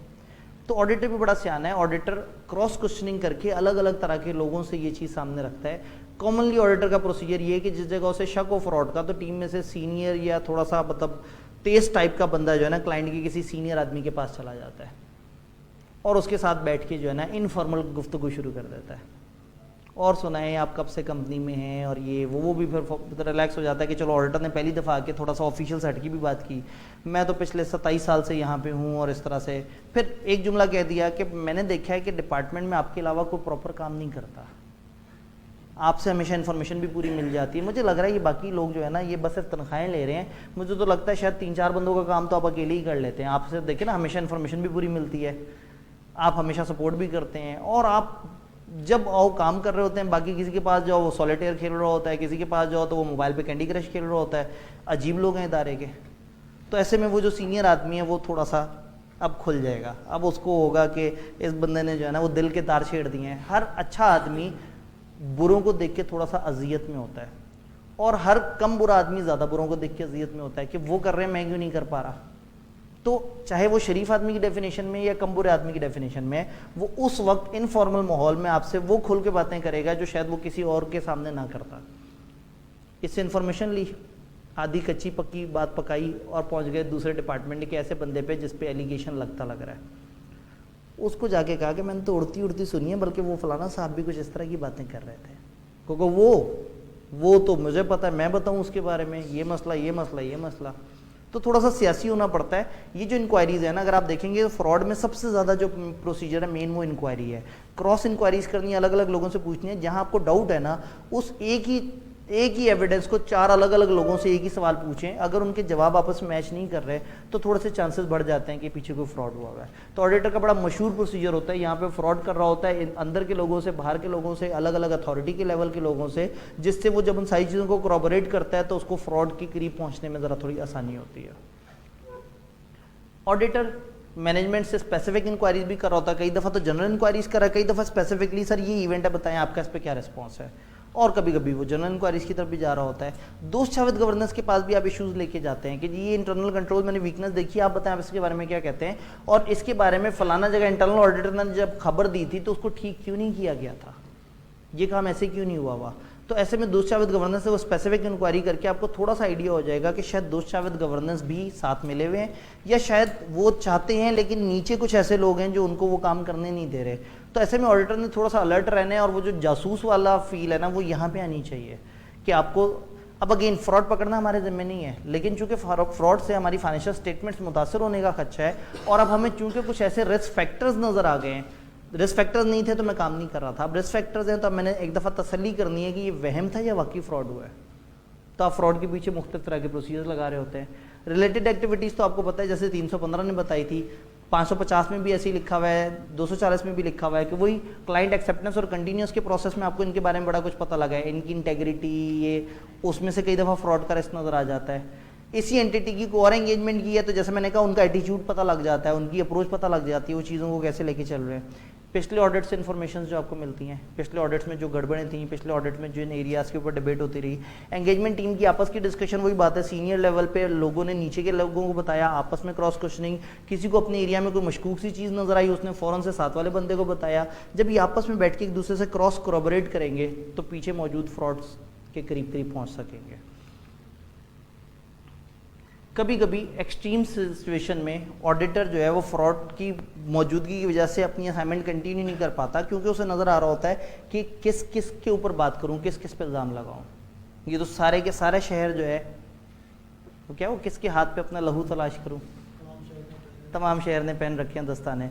तो जब सारे ही मतलब सब के सब मिले हुए हैं, या जब एक्सट्रीम सिचुएशन है कि आपको समझ ही नहीं आ रहा कि किस लेवल की सिचुएशन है, मैनेजमेंट इन्वॉल्व है, दोस्त चावल इन्वॉल्व है, या आप सोच रहे हैं कि मैं इन पे इल्ज़ाम लगाऊं, मेरा झगड़ा हो जाए, सारा कुछ है, उससे बेहतर है मैं ये ऑडिट ही छोड़ के चला जाऊँ। तो अगर आपको ये मुनासिब लगे तो आप मैनेजमेंट और दोस्त चाविद गवर्नेंस के मुनासिब लेवल्स पे उसको डिस्कस करके इन एक्सेप्शनल सर्कमस्टांसेस आप छोड़ के भी जा सकते हैं और आप अपनी प्रोफेशनल लीगल रिस्पॉन्सिबिलिटीज़ को भी देख सकते हैं। अब सवाल ये कि इस तरह के एक्सेप्शनल सर्कमस्टांसेस कब होंगे, जब एंटिटी प्रॉपर एक्शन ना ले, आप उन्हें फ्रॉड बताएं वो उस पर एक्शन ना लें, मैनेजमेंट को बताएं एक्शन ना लें, सीनियर मैनेजर को बताएं वो भी एक्शन ना लें, दोस्त चाविद गवर्नेंस को बताएं वो कहें सर बच्चे हैं जाने दें, मतलब छोटे से अपनी एम्प्लॉयज़ हैं, आप छोड़ें, आप ऑडिटर दिल बड़ा करें। तो आपको गेम समझ आ जाती है कि ये लोग भी बीच में शामिल हैं, या पता नहीं शामिल हैं या नहीं है, लेकिन शायद इल्ज़ाम लगाने से ज़्यादा आसान है विड्रॉ करना। तो एक्सेप्शनल केसेस में आप विड्रॉ कर लेते हैं, और ना सिर्फ विड्रॉ कर लेते हैं बल्कि आप ये देख लेते हैं कि किसी लॉ और रेगुलेशन की तरफ से आपको किसी अथॉरिटी को बताने की ज़रूरत तो नहीं है, क्योंकि अगर कोई नॉन कंप्लायंस ऑफ लॉ या रेगुलेशन भी हुई है फिर तो आप पे वाजिब हो जाएगा। अब तो बहुत फोकस हो रहा है दुनिया में नॉकुलर रिक्वायरमेंट्स पे, non compliance with laws and regulation. Even जो कोड ऑफ एथिक्स रिवाइज हुआ है वो भी non compliance with code laws and regulations की जो रिक्वायरमेंट है उनकी वजह से हुआ है। तो पुराने ज़माने में लॉ कंप्लाई ना करता हो क्लाइंट तो हम थोड़ा सा मुंह मोड़ लेते थे, हम कहते थे जो अकाउंट से रिलेटेड है बस उसी पे ध्यान देंगे। बट अब अगर क्लाइंट कंप्लाइंस नहीं कर रहा और हमें पता लगा है तो उसको सपोर्ट करना अनएथिकल है, या तो हम उसके खिलाफ शिकायत लगाएंगे, नहीं तो कम से कम लोएस्ट दर्जा ये है कि हम विड्रॉ कर जाए, हम उन लोगों को सपोर्ट ना करें। देन रिटर्न रिप्रेजेंटेशन, इस एरिया पे आपने रिटर्न रिप्रेजेंटेशन उनसे लेनी है कि क्या उन्होंने आपको तमाम फ्रॉड आइडेंटिफाई कर दिए हैं। तो अगेन उन्होंने आपको सारे के सारे फ्रॉड आइडेंटिफाई कर दिए हैं, सारे के सारे जो सस्पेक्ट्स हैं जहाँ जहाँ उन्हें लगता है कि फ्रॉड हुआ होगा, अगर उन्होंने वो आपको आइडेंटिफाई कर दिए हैं तो रिटर्न रिप्रेजेंटेशन इस इशू के ऊपर ऑडिटर लेता है। स्टैंडर्ड ने एक्सप्रेसली कहा है कि यहाँ पे दिस इज़ गुड कि आप रिटर्न रिप्रेजेंटेशन में मैनेजमेंट से जहाँ जहाँ उनको रिस्क लग रहा है और जो जो एक्चुअल सस्पेक्टेड या एलिज फ्रॉड हैं उसका वो आपसे तस्करा करें। मैनेजमेंट और दोस्त चाविद गवर्नेंस से आप हमेशा डिस्कशन करते हैं फ्रॉड की कि ये फ्रॉड है, ये मेरे सामने आया है। मैनेजमेंट की टॉप लेयर, उसके बाद फिर दोस्त चाविद गवर्नेंस, और उन सबको बताएंगे कि ये डेफिशिएंसीज हैं, ये इश्यूज़ हैं, इस तरह के मामला आता है। फ्रॉड के ऊपर आप कुछ और मैटर्स ज़रूर बताते हैं। आप मैनेजमेंट की जो असेसमेंट है किसी भी केस में कंट्रोल्स के ऊपर या किसी जगह पे आपको लग रहा है कि यहाँ वीकनेस है, फ्रॉड हो सकता है, मैनेजमेंट से पूछते हैं वो कहते हैं नहीं ये इतनी कोई बड़ी वीकनेस नहीं है। दिस इज़ गुड कि आप दोस्त चाविद गवर्नेंस को इन्फॉर्म करें कि मैं कुछ ऐसे कंट्रोल वीकनेसेस जानता हूँ जहाँ फ्रॉड हो सकता है, बट आपकी मैनेजमेंट के मुताबिक वो इतनी वीक नहीं है, तो काइंडली आप उन कंट्रोल्स के ऊपर ध्यान दें, आप अपने ओवरसाइट को थोड़ा सा बेहतर कर लें, आप अपनी कंट्रोल एनवायरनमेंट के ऊपर थोड़ा सा फोकस करें। तो आप मैनेजमेंट और दोस्त चाविद गवर्नेंस से डिफरेंट तरह की डिस्कशंस करते हैं फ्रॉड की कम्युनिकेशन से रिलेटेड। तो जो फ्रॉड मिल गया आपने मैनेजमेंट दोस्त चाविद गवर्नेंस से डिस्कस करके पूरी कोशिश करनी है कि वो फ्रॉड को एडजस्ट कर दें, यानी कि फ्रॉड से रिलेटेड जो लॉस है उसको रिकग्नाइज कर दें। फ्रॉड की वजह से फाइनेंशियल स्टेटमेंट्स की जो पिक्चर चेंज हो गई थी उसको दोबारा से उस ओरिजिनल हालत में ले आए जिस ओरिजिनल हालत में उसे आना चाहिए। कभी कभी ऑडिटर को चाहिए कि वो लीगल एडवाइस लेके ये भी पता कर ले, फ़र्ज़ करें आप छोड़ के जा रहे हैं, आपने कहा जी मैं ऑडिट छोड़ के जा रहा हूँ, यहाँ पे तो मसला है, एक दफ़ा लीगल एडवाइस भी ले ले कि इस तरह का फ्रॉड ऐसा तो नहीं है जिसमें मुझे रेगुलेटरी अथॉरिटी को बताना है। जैसे हो सकता है आपने कोई मनी लॉन्ड्रिंग देखी, अब मनी लॉन्ड्रिंग एक ऐसी चीज़ है जो बताना आपके ऊपर वाजिब होगा, लेकिन ये हमें कौन बताएगा कि मनी लॉन्ड्रिंग बताना ज़रूरी है या नहीं है? Legal adviser. तो ऑडिटर लीगल एडवाइस भी ले सकता है और लीगल एडवाइस की बेस पे डिसाइड कर सकता है कि मुझे अब क्या करना चाहिए सिचुएशन में। तो कुछ सिनेरियो में लॉ शायद ऑडिटर से रिक्वायर करे कि वो दोस्त चाविद गवर्नेंस के साथ साथ अथॉरिटीज़ को भी इन्फॉर्म करे। तो चाहे आपने फ्रॉड पकड़ा और दोस्त चाविद गवर्नेंस को बताया, विड्रॉ किया या नहीं किया, लीगल कंप्लायंस भी एक दफ़ा चेक कर लें, अगर खुद चेक कर सकते हैं, अदरवाइज लीगल एडवाइस ले लेंगे तो वो आपको बता देगा कि इस तरह का फ्रॉड जो है वो अथॉरिटीज़ को बताना वाजिब है या नहीं, चाहे वो मांगे या ना मांगे। अगर बताना ज़रूरी है तो फिर हम अथॉरिटीज़ को भी बताएंगे। डॉक्यूमेंटेशन में आपको पता है कि वही जब भी आपको डिफरेंट तरह की डिस्कशन से फैक्टर सामने आए, आपने कुछ रिस्क आइडेंटिफाई किए और उनके ऊपर आपने कुछ प्रोसीजर्स लगाए, तो आप डॉक्यूमेंटेशन में इन सारी चीज़ों को ध्यान से लिख रहे होते हैं। तो फ्रॉड का स्टैंडर्ड जब आप पढ़ेंगे तो फ्रॉड के स्टैंडर्ड में तकरीबन आधा एरिया 315 से उठाया हुआ है, क्योंकि वही 315 के स्टेप्स हैं, वही रिवीजन ऑफ रिस्क असेसमेंट है, वही जो अजीबोगरीब सी ट्रांजैक्शंस हैं उसके ऊपर काम किया है। बट ओवरऑल एक अप्रोच, एक मैप पता होना चाहिए कि कहानी डाउट से शुरू होती है और डाउट के पीछे 3 फैक्टर्स हैं और 2 तरह के फ्रॉड्स हैं, फिर ऑडिटर के स्टेप बाय स्टेप प्रोसीजर्स हैं। बाकी चीज़ें 315 से रेप्लिकेट होती हैं, लेकिन जो डिफरेंट चीज़ें और जो फ्लो है स्टैंडर्ड का, उसको हमने डिस्कस करने की कोशिश की, क्योंकि आज वक्त कम और मुकाबला थोड़ा सख्त है। 520 की बात करते हैं। एनालिटिकल प्रोसीजर्स बहुत छोटा सा स्टैंडर्ड है, लेकिन इसकी प्रैक्टिकल एप्लीकेशन थोड़ी ज़्यादा है। ऑडिटर को अपने एनालिटिकल स्किल्स को यूज़ करना है, अपने एनालिसिस करने वाली स्किल्स को यूज़ करना है और देखना है कि फाइनेंशियल डाटा और कभी कभी फाइनेंशियल और नॉन फाइनेंशियल डाटा के दरमियान एक खास रिलेशन होता है। आप उस रिलेशन को एक्सप्लॉइट करते हैं। कई दफ़ा सेल्स और कॉस्ट के दरमियान एक खास रिश्ता होता है, कई दफ़ा डेप्रिसिएशन और नॉन करंट एसेट के दरमियान एक लिंक होता है, कई दफ़ा इंटरेस्ट इनकम और क्लोजिंग बैलेंस ऑफ लोन के अंदर या क्लोजिंग बैलेंस ऑफ इन्वेस्टमेंट के आपस में एक लिंक है। तो होता ये है कि ऑडिटर 6 तरह के जो प्रोसीजर्स लगाता है वो तो टेस्ट ऑफ डिटेल्स में चले जाते हैं, यानी कि inquiry, observation, inspection, recalculation, reperformance, external confirmation. वो जो 7 में से 6 हैं वो तो डिटेल में आप जाते हैं। एनालिटिकल प्रोसीजर्स वो प्रोसीजर्स हैं जो आपको ओवरऑल लेवल पे मोटी मोटी सी एश्योरेंस दे रहे होते हैं, जिसमें आप चीज़ों को मैथमेटिकली देख रहे होते हैं। इसमें मोस्ट इंपॉर्टेंट थिंग्स हैं आपके कंपैरिजंस। तो आप रिलेटेड आइटम्स को आपस में कंपेयर भी कर सकते हैं और कई दफ़ा चीज़ों का आपस में लिंक एक्सप्लॉइट करके किसी नतीजे तक पहुंचने की कोशिश कर सकते हैं। तो जब भी फाइनेंशियल स्टेटमेंट्स या फाइनेंशियल और नॉन फाइनेंशियल डाटा के दरमियान एक प्रेडिक्टेबल रिलेशनशिप, एक प्लॉजिबल रिलेशनशिप आपको नज़र आ रहा है, तो आप उस चीज़ का फ़ायदा उठा के कई दफ़ा कुछ चीज़ें वेरीफाई करते हैं। फॉर एग्जाम्पल, अगर आपको क्लोजिंग बैलेंस ऑफ लोन पता है और आपको ये पता है कि कितने अरसे तक लोन का बैलेंस स्टेबल रहा और आपको इंटरेस्ट का रेट भी पता है, तो आप थोड़ा सा खुद भी प्रोजेक्ट कर सकते हैं कि इंटरेस्ट एक्सपेंस कितना होना चाहिए। अगर आपको ऑन एवरेज जो है पता है कि पर मंथ इतनी प्रोडक्शन हुई है और आप उस प्रोडक्शन के हिसाब से अगर देख सकते हैं कि पर मंथ एक प्रोडक्शन के ऊपर इतना खर्चा होता है, तो आप पूरे साल के खर्चे को एस्टिमेट तो कर ही सकते हैं। आपको अगर नॉन करंट एसेट्स में इजाफे का पता लग जाए तो आप कहीं ना कहीं डेप्रिसिएशन के इजाफे को थोड़ा सा जज कर सकते हैं। तो बजाय इसके कि हम इनके फाइनेंशियल्स उठाएं और इनसे पूछें, हम इनके फाइनेंशियल्स का डाटा उठाएं, अपनी एक प्रोजेक्शन दें और उसके साथ उनको मैच करके देखें कि क्या उनके वही रिजल्ट्स आ रहे हैं जो मेरे रिजल्ट्स आ रहे हैं। इसके लिए हमें क्या करना पड़ता है? इसके लिए हमें एनालिटिकल प्रोसीजर लगाने पड़ते हैं। सबसे पहले तो हमें देखना है कि क्या जो मैं प्रोसीजर लगा रहा हूँ वो इस चीज़ पे सूटेबल भी है या नहीं, क्या किसी चीज़ में मैथमेटिकल रिलेशन है। भाई डेप्रिसिएशन का नॉन करंट एसेट से ताल्लुक है, लेकिन मार्केटिंग का नॉन करंट एसेट से कोई ताल्लुक नहीं। हाँ, मार्केटिंग का सेलिंग एक्सपेंस से थोड़ा सा ताल्लुक बन सकता है, सेल्स का सेलिंग एक्सपेंसेस से थोड़ा सा ताल्लुक बन सकता है, लेकिन डेप्रिसिएशन का सेलिंग एक्सपेंसेस से शायद ताल्लुक नहीं बने।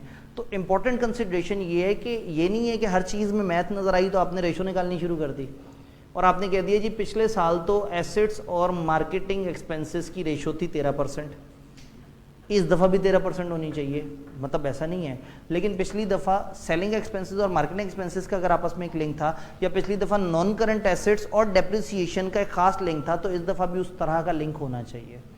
जीपी अगर लास्ट टाइम 13% था और वही इंडस्ट्री और उसी तरह के हालात हैं, तो इस दफ़ा भी 13% के आसपास होना चाहिए। तो अगेन सबसे पहले ज़रूरी ये है कि क्या सूटेबल भी है, क्या कोई मैथमेटिकल रिलेशन भी है उन चीज़ों के दरमियान जिनको आप कंपेयर करने की कोशिश कर रहे हैं। देन आपने वो डाटा जिससे आपने वर्किंग डेवलप करनी है, वो जो मैंने कहा था ना हम प्रोजेक्ट करेंगे, उसको हम कहते हैं एक्सपेक्टेशन। जिस डाटा की बेस पे आप एक्सपेक्टेशन डेवलप कर रहे हैं, पहले देख लें वो डाटा कितना एक्यूरेट है। वो लोन का क्लोजिंग बैलेंस, वो इंटरेस्ट रेट, अगर वो एक्यूरेट है तो फिर मेरी एक्सपेक्टेशन भी बेहतर होगी, और अगर वो ज़्यादा एक्यूरेट नहीं है तो मेरी एक्सपेक्टेशन ज़्यादा अच्छी तरह से नहीं बनेगी। अब अगर मुझे पता है कि जीपी रेशियो इनका पिछली दफ़ा 13% था और इस दफ़ा मैं सेल्स के साथ जीपी रेशियो को मल्टीप्लाई करके खास रिजल्ट तक पहुँच रहा हूँ, तो क्या सेल्स मैंने सही उठाई है? अगर मैं नंबर ऑफ एम्प्लॉइज से पेरोल एक्सपेंस के लिंक को आपस में कंपेयर करना चाह रहा हूँ, तो क्या मैंने नंबर ऑफ एम्प्लॉइज सही उठाए हैं? क्या मैंने उनकी एवरेज सैलरी सही उठाई है? तो जितना अच्छा आपका सोर्स डाटा होगा, जितनी आपकी इन्फॉर्मेशन अच्छी होगी, जितना इन्फॉर्मेशन में कंपेरेबिलिटी होगी, उतना ही आपके लिए एनालिसिस करना आसान होगा। देन एक्सपेक्टेशन डेवलप हो गई, उस एक्सपेक्टेशन को आपने मैच करना है रिकॉर्डेड अमाउंट से। अब मेरी एक्सपेक्टेशन का मतलब है मेरा अंदाज़ा। मैंने कहा अब सेल्स इतनी है, जीपी रेशियो लास्ट टाइम इतना था, अब इतना होना चाहिए। लास्ट टाइम छोड़े, इंडस्ट्री का इतना था तो इतना होना चाहिए। ये जो मैं अंदाज़ा लगा रहा हूँ, क्या ये बहुत एक्यूरेट अंदाज़ा है? नहीं। लेकिन ये जो मैंने इंटरेस्ट एक्सपेंस का हिसाब लगाया कि क्लोजिंग बैलेंस ऑफ लोन इतना है, पूरे साल में कोई चेंज नहीं आया, इंटरेस्ट का रेट है 11%, तो जो इंटरेस्ट एक्सपेंस को मैं प्रोजेक्ट कर रहा हूँ ये तो बहुत एक्यूरेटली कर रहा हूँ। और जो मैं जीपी के मोटे मोटे रेशो से अंदाज़ा लगा रहा हूँ वो शायद इतना एक्यूरेट नहीं है। तो सवाल ये है कि मेरी एक्सपेक्टेशन कितनी प्रिसाइज होगी। जवाब ये है कि आपका सोर्स डाटा कितना प्रिसाइज है, आपको डाटा कौन सा मिला है, चीज़ों में मैथमेटिकल रिलेशन कितना है, और क्या आपको चीज़ें डिसएग्रीगेटेड मिली हैं या बहुत एग्रीगेटेड मिली हैं। अगर आपको छोटे छोटे यूनिट लेवल पे चीज़ें पता हैं तो आपके लिए कैलकुलेशन थोड़ी सी आसान है, और अगर आपको ग्रुप हुआ हुआ डाटा मिला है तो शायद आपके लिए कैलकुलेशंस थोड़ी सी ओवर हो जाएगी। फॉर एग्जांपल आपको 10 ब्रांचेस की इकट्ठी पिछले साल की सेल और इस साल की सेल मिले तो शायद उसको कंपेयर करना इतना आसान ना हो जितना 10 अलग अलग ब्रांचेस के सेल को 10 अलग अलग ब्रांचेस के सेल से कंपेयर करके रिजल्ट निकालना है। तो जितना छोटे यूनिट्स में डाटा मिला हुआ होगा उतना आप अच्छी एक्सपेक्टेशन डेवलप कर लेंगे, और जितना आपको ग्लोबल डाटा मिलेगा, जितना मोटा डाटा मिलेगा, उतना आपकी एक्यूरेसी कम हो जाएगी। मतलब 15 बैंकों से लोन लिया हुआ है, ऑन एवरेज क्लोजिंग बैलेंस इतना था, ऑन एवरेज ओपनिंग बैलेंस इतना था, और ऑन एवरेज इंटरेस्ट रेट इतना है। अब जो हिसाब लगाएंगे वो ज़रा ज़्यादा ब्रॉड होगा। और अगर आपको 15 के 15 बैंकों का अलग अलग डाटा मौजूद है, उनके ओपनिंग और क्लोजिंग अलग अलग मौजूद है, उनके रेट अलग अलग मौजूद है, अब जो एक्सपेक्टेशन डेवलप करेंगे वो ज़रा ज़्यादा एक्यूरेट होगी। तो अगेन मेरी एक्सपेक्टेशन जितनी सफिशिएंटली प्रिसाइज है मैं उतना ही ज़्यादा डिबेट करूँगा उनके उस चीज़ पे, और जितना मेरी जो एक्सपेक्टेशन है वो थोड़ा सा वेग है उतना ही मैं ज़्यादा डिफरेंस के ऊपर भी ओके। तो मेरी एक्सपेक्टेशन और उनके अकाउंट्स में दी गई अमाउंट यानी कि रिकॉर्डेड अमाउंट में कम डिफरेंस या ज़्यादा डिफरेंस किस पे बात करेंगे, ये डिपेंड करता है कि आपकी अपनी वर्किंग कितनी एक्यूरेट है। तो अगर मुझे एक चीज़ की वेरिएबल्स पता लग गए हैं कि इस कंपनी ने इस दफ़ा जो है वो 3 नई ब्रांचेस स्टार्ट की हैं और 3 नई ब्रांचेस ने 4 महीने ऑपरेशंस किए हैं, और पर मंथ ऑन एवरेज बिजली का खर्चा इतना होना चाहिए बेस्ड ऑन किसी और ब्रांच, तो आप एक रफ सा अंदाज़ा अगर लगा रहे हैं कि इनका इलेक्ट्रिसिटी का एक्सपेंस ऑफ दोज ब्रांचेस इतना होना चाहिए। बात समझ आ रही है? एनालिटिकल प्रोसीजर और रिकैलकुलेशन में फ़र्क है। रिकैलकुलेशन है क्लाइंट आपको डाटा देता है, अपनी कैलकुलेशन देता है, आप उसी को दोबारा से कैलकुलेट करके चेक करते हैं कि वो एक्यूरेट कैलकुलेशन हुई हुई है या नहीं हुई हुई। एनालिटिकल प्रोसीजर में आप एक वर्किंग सोचते हैं, डेवलप करते हैं, आप एक जवाब बनाते हैं, उस अपने जहन में आए हुए जवाब को उनके जवाब से मैच करते हैं। तो 2 तरह के प्रोसीजर लगते हैं। कई दफ़ा आप रिलेटेड आइटम्स के दरमियान जो है वो एक रिलेशनशिप आइडेंटिफाई करके कोई नई अमाउंट निकालना चाहते हैं, और कभी कभी आप रेशियो एनालिसिस के थ्रू जज करना चाहते हैं कि कुछ सही या गलत तो नहीं हो रहा। मसलन एनालिटिकल प्रोसीजर जो है वो कब कब इस्तेमाल होते हैं, अगर हमसे कोई पूछा एनालिटिकल प्रोसीजर हम कहेंगे 3 जगह पे। नंबर 1 रिस्क असेसमेंट में आप क्लाइंट के पास गए, आपने एंटिटी की अंडरस्टैंडिंग ली, उन्होंने आपको दिया ट्रायल, आपने ट्रायल पकड़ा और ट्रायल के ऊपर ही थोड़ी सी वर्किंग करना शुरू कर दी कि इतना ये होना चाहिए, इतना ये होना चाहिए, अगर इस दफ़ा सेल इतनी बढ़ी है तो इस दफ़ा फलाना इतना बढ़ना चाहिए, अगर डेटर इतने बढ़े हैं तो रिसीवल इतने बढ़ने चाहिए।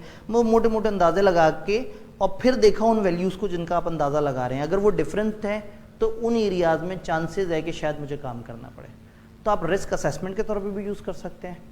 दूसरा, आप ऑडिट करते हुए जब सब्सटैंटिव प्रोसीजर्स लगा रहे हो और आप वेरीफाई कर रहे हो कोई अमाउंट्स, तो आप उस टाइम पे भी ये मैथमेटिकल वर्किंग यूज़ करके अमाउंट्स को वेरीफाई कर सकते हैं। जैसे मशहूर प्रोसीजर एम्प्लॉय कॉस्ट के अंदर कि आप पिछले साल की एम्प्लॉय कॉस्ट पकड़ते हैं, उससे इस साल की एम्प्लॉय कॉस्ट तक पहुंचने की कोशिश करते हैं, मुख्तलिफ वेरिएबल्स को प्लस माइनस करते हैं, अंदाज़ा लगाते हैं कि इतनी होनी चाहिए, और उनके और आपके जवाब में डिफरेंस एक रीज़नेबल लेवल तक हो तो बर्दाश्त कर लेते हैं, ज़्यादा हो तो आप उनके पीछे पड़ते हैं कि जी आपके वर्किंग में मसला है।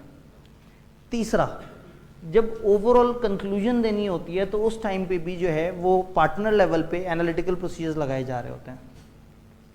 वो बड़े इंटरेस्टिंग से प्रोसीजर हो जाते हैं और टीम मेंबर्स के लिए बड़े तकलीफदेह हो जाते हैं। एक बंदे ने सेल्स पे काम किया हुआ है, एक ने परचेजेस पे काम किया हुआ है, एक ने नॉन करंट एसेट्स पे काम किया हुआ है, एक ने किसी और एरिया पे काम किया हुआ है, पार्टनर बिल्कुल ही ऊपर से आता है। वो कहता है पिछले साल इक्विटी थी हमारी 600 मिलियन, इस दफ़ा 800 मिलियन कैसे हो गई? तो कोई बीच में एक बंदा बोलता है सर 150 मिलियन शेयर इशू हुए हैं और 50 मिलियन हमारे प्रॉफिट्स बढ़ गए। कहता अच्छा 150 मिलियन शेयर इशू हुए, कैसे इशू हुए, किस तरीके से इशू हुए? अब टीम का एक मेंबर प्रोस्पेक्टस और इस तरह की चीज़ें निकाल के कह गए ये देखें जी 150 मिलियन ही इशू हुए। अच्छा 150 मिलियन इशू हुए, किस महीने में इशू हुए? उन्होंने कहा जी अप्रैल में। अच्छा बैंक वाले भाई ज़रा दिखाओ बैंक में अप्रैल में 150 मिलियन आया, और बैंक वाले ने सोचा ही नहीं होगा कि मतलब मेरे एरिया में अप्रैल में कुछ ऐसा था जो अचानक किसी इक्विटी में से कूद जाएगा। तो शायद अगर वो ज़्यादा सियाना होगा, उसने रीज़न फॉर वेरिएंस पे काम किया होगा, तो वो शायद वो बता देगा कि हाँ ठीक है जी ये 150 मिलियन यहाँ पार्क हुआ हुआ है। कहेगा अच्छा चलो 150 मिलियन अप्रैल में तो बढ़ा, लेकिन पिछले साल का क्लोजिंग बैलेंस ऑफ बैंक और इस साल का क्लोजिंग बैलेंस ऑफ बैंक उसमें तो सिर्फ 10 मिलियन का फ़र्क है जी। अब अगेन कैश फ्लो में तो अगेन मैथमेटिकल आ रहा होगा ना, वो जाएगा अब एरिया के पीछे, वो ट्रेस करता जा रहा है। और सिर्फ कैश नहीं ना, अभी तो इसमें कुछ नॉन कैश भी, अभी तो मेरी कहानी शुरू हुई है। तो उसने क्या किया, 10 मिलियन, उसने कहा ये 10 मिलियन का अगर बैंक बैलेंस बढ़ा है तो 140 मिलियन कहाँ गया। एक सेमी सीनियर डरते हुए कहा सर वो कोई 250 मिलियन की इन्वेस्टमेंट्स भी हैं इनकी इस दफ़ा। देखा अच्छा इसका मतलब है कि जेब से भी कुछ लगाया। नहीं सर वो कुछ और इनकम्स भी हैं वो उसमें से निकाल के 250 मिलियन की इन्वेस्टमेंट्स हैं। अच्छा इन्वेस्टमेंट का एरिया किसने किया, फलाना ने। दिखाओ ज़रा इन्वेस्टमेंट्स कहाँ इतने की बड़ी हुई हैं। उसने कहा ये देखें जी रीज़न फॉर वेरियंस इस दफ़ा इन्होंने ये इन्वेस्टमेंट्स वो की। देखा अच्छा इन इन्वेस्टमेंट्स पे एवरेज रिटर्न क्या है। अब वो बच्चा कहेगा सर अलग अलग, नहीं अलग अलग छोड़ो, एवरेज बताओ, मोटा मोटा हिसाब बताओ, तुम क्या कहते हो। अब वो बच्चा सोचेगा अच्छा 11 था कहीं 13 था। उसने कहा सर 12 एक लगा ले सेफर साइड। उसने कहा अच्छा पिछले साल इतनी इन्वेस्टमेंट थी उस पर इतना रिटर्न था इन्वेस्टमेंट इनकम, तो एक काम करते हैं जो ऊपर है उसके ऊपर एवरेज इतना रेट लगा के इसको ऐड करके देखते हैं कि क्या इस दफ़ा के इन्वेस्टमेंट के रिटर्न के करीब करीब पहुंच रहा है नहीं पहुंच रहा। अब जब नहीं पहुंचेगा तो इन्वेस्टमेंट वाला बंदा भी परेशान, वो सारे। अब उसको रिकनसाइल कर रहे होंगे तो रिकनसाइल करते पता लगेगा नहीं ये तो नई इन्वेस्टमेंट थी ना, कुछ इन्वेस्टमेंट डिस्पोज ऑफ भी हुई थी। अच्छा डिस्पोज ऑफ हुई थी तो फिर पैसे आए होंगे, किस महीने में हुई थी, उस महीने में पैसे नजर आने चाहिए। मतलब कहीं ना कहीं हर बंदे ने अपना अपना एरिया तो काम किया है, लेकिन अब आप एनालिटिकल प्रोसीजर लगा रहे हैं, अब आप मैथमेटिकली चीज़ों को लेके चल रहे हैं। उन्होंने कहा जी इस तरह से हुआ है, और एक बंदे ने कहा लो सर मसला ही हल हो गया, वो इन्वेस्टमेंट हुई थी डिस्पोज ऑफ भी हुई थी, जो पैसा आया था हमने पता है क्या किया था, हमने एक नई ब्रांच ओपन कर ली थी, उधर हमारा 100 मिलियन लग गया। लगा सर नई ब्रांच ओपन हुई थी, चलो सब छोड़ो, डेप्रिसिएशन सिग्निफिकेंटली बढ़ी होगी। अगर एक नई ब्रांच ओपन हुई है 100 मिलियन की, ऑन एवरेज क्या रेट है जी डेप्रिसिएशन का। तो एक जूनियर ने कहा सर वो इस वक्त वो 10% ही है। अच्छा तो डेप्रिसिएशन में कम से कम पिछले साल की निस्बत 10% तो इजाफा हुआ होगा। डेप्रिसिएशन वाले भाई दिखाओ, अब वो डेप्रिसिएशन शायद उतना ना हो, तो वो कहे नहीं सर ये जो ये वाली चीज़ है ये उस चीज़ की डेफिनेशन में आती है और इस पर वो वाला मेथड लगता है।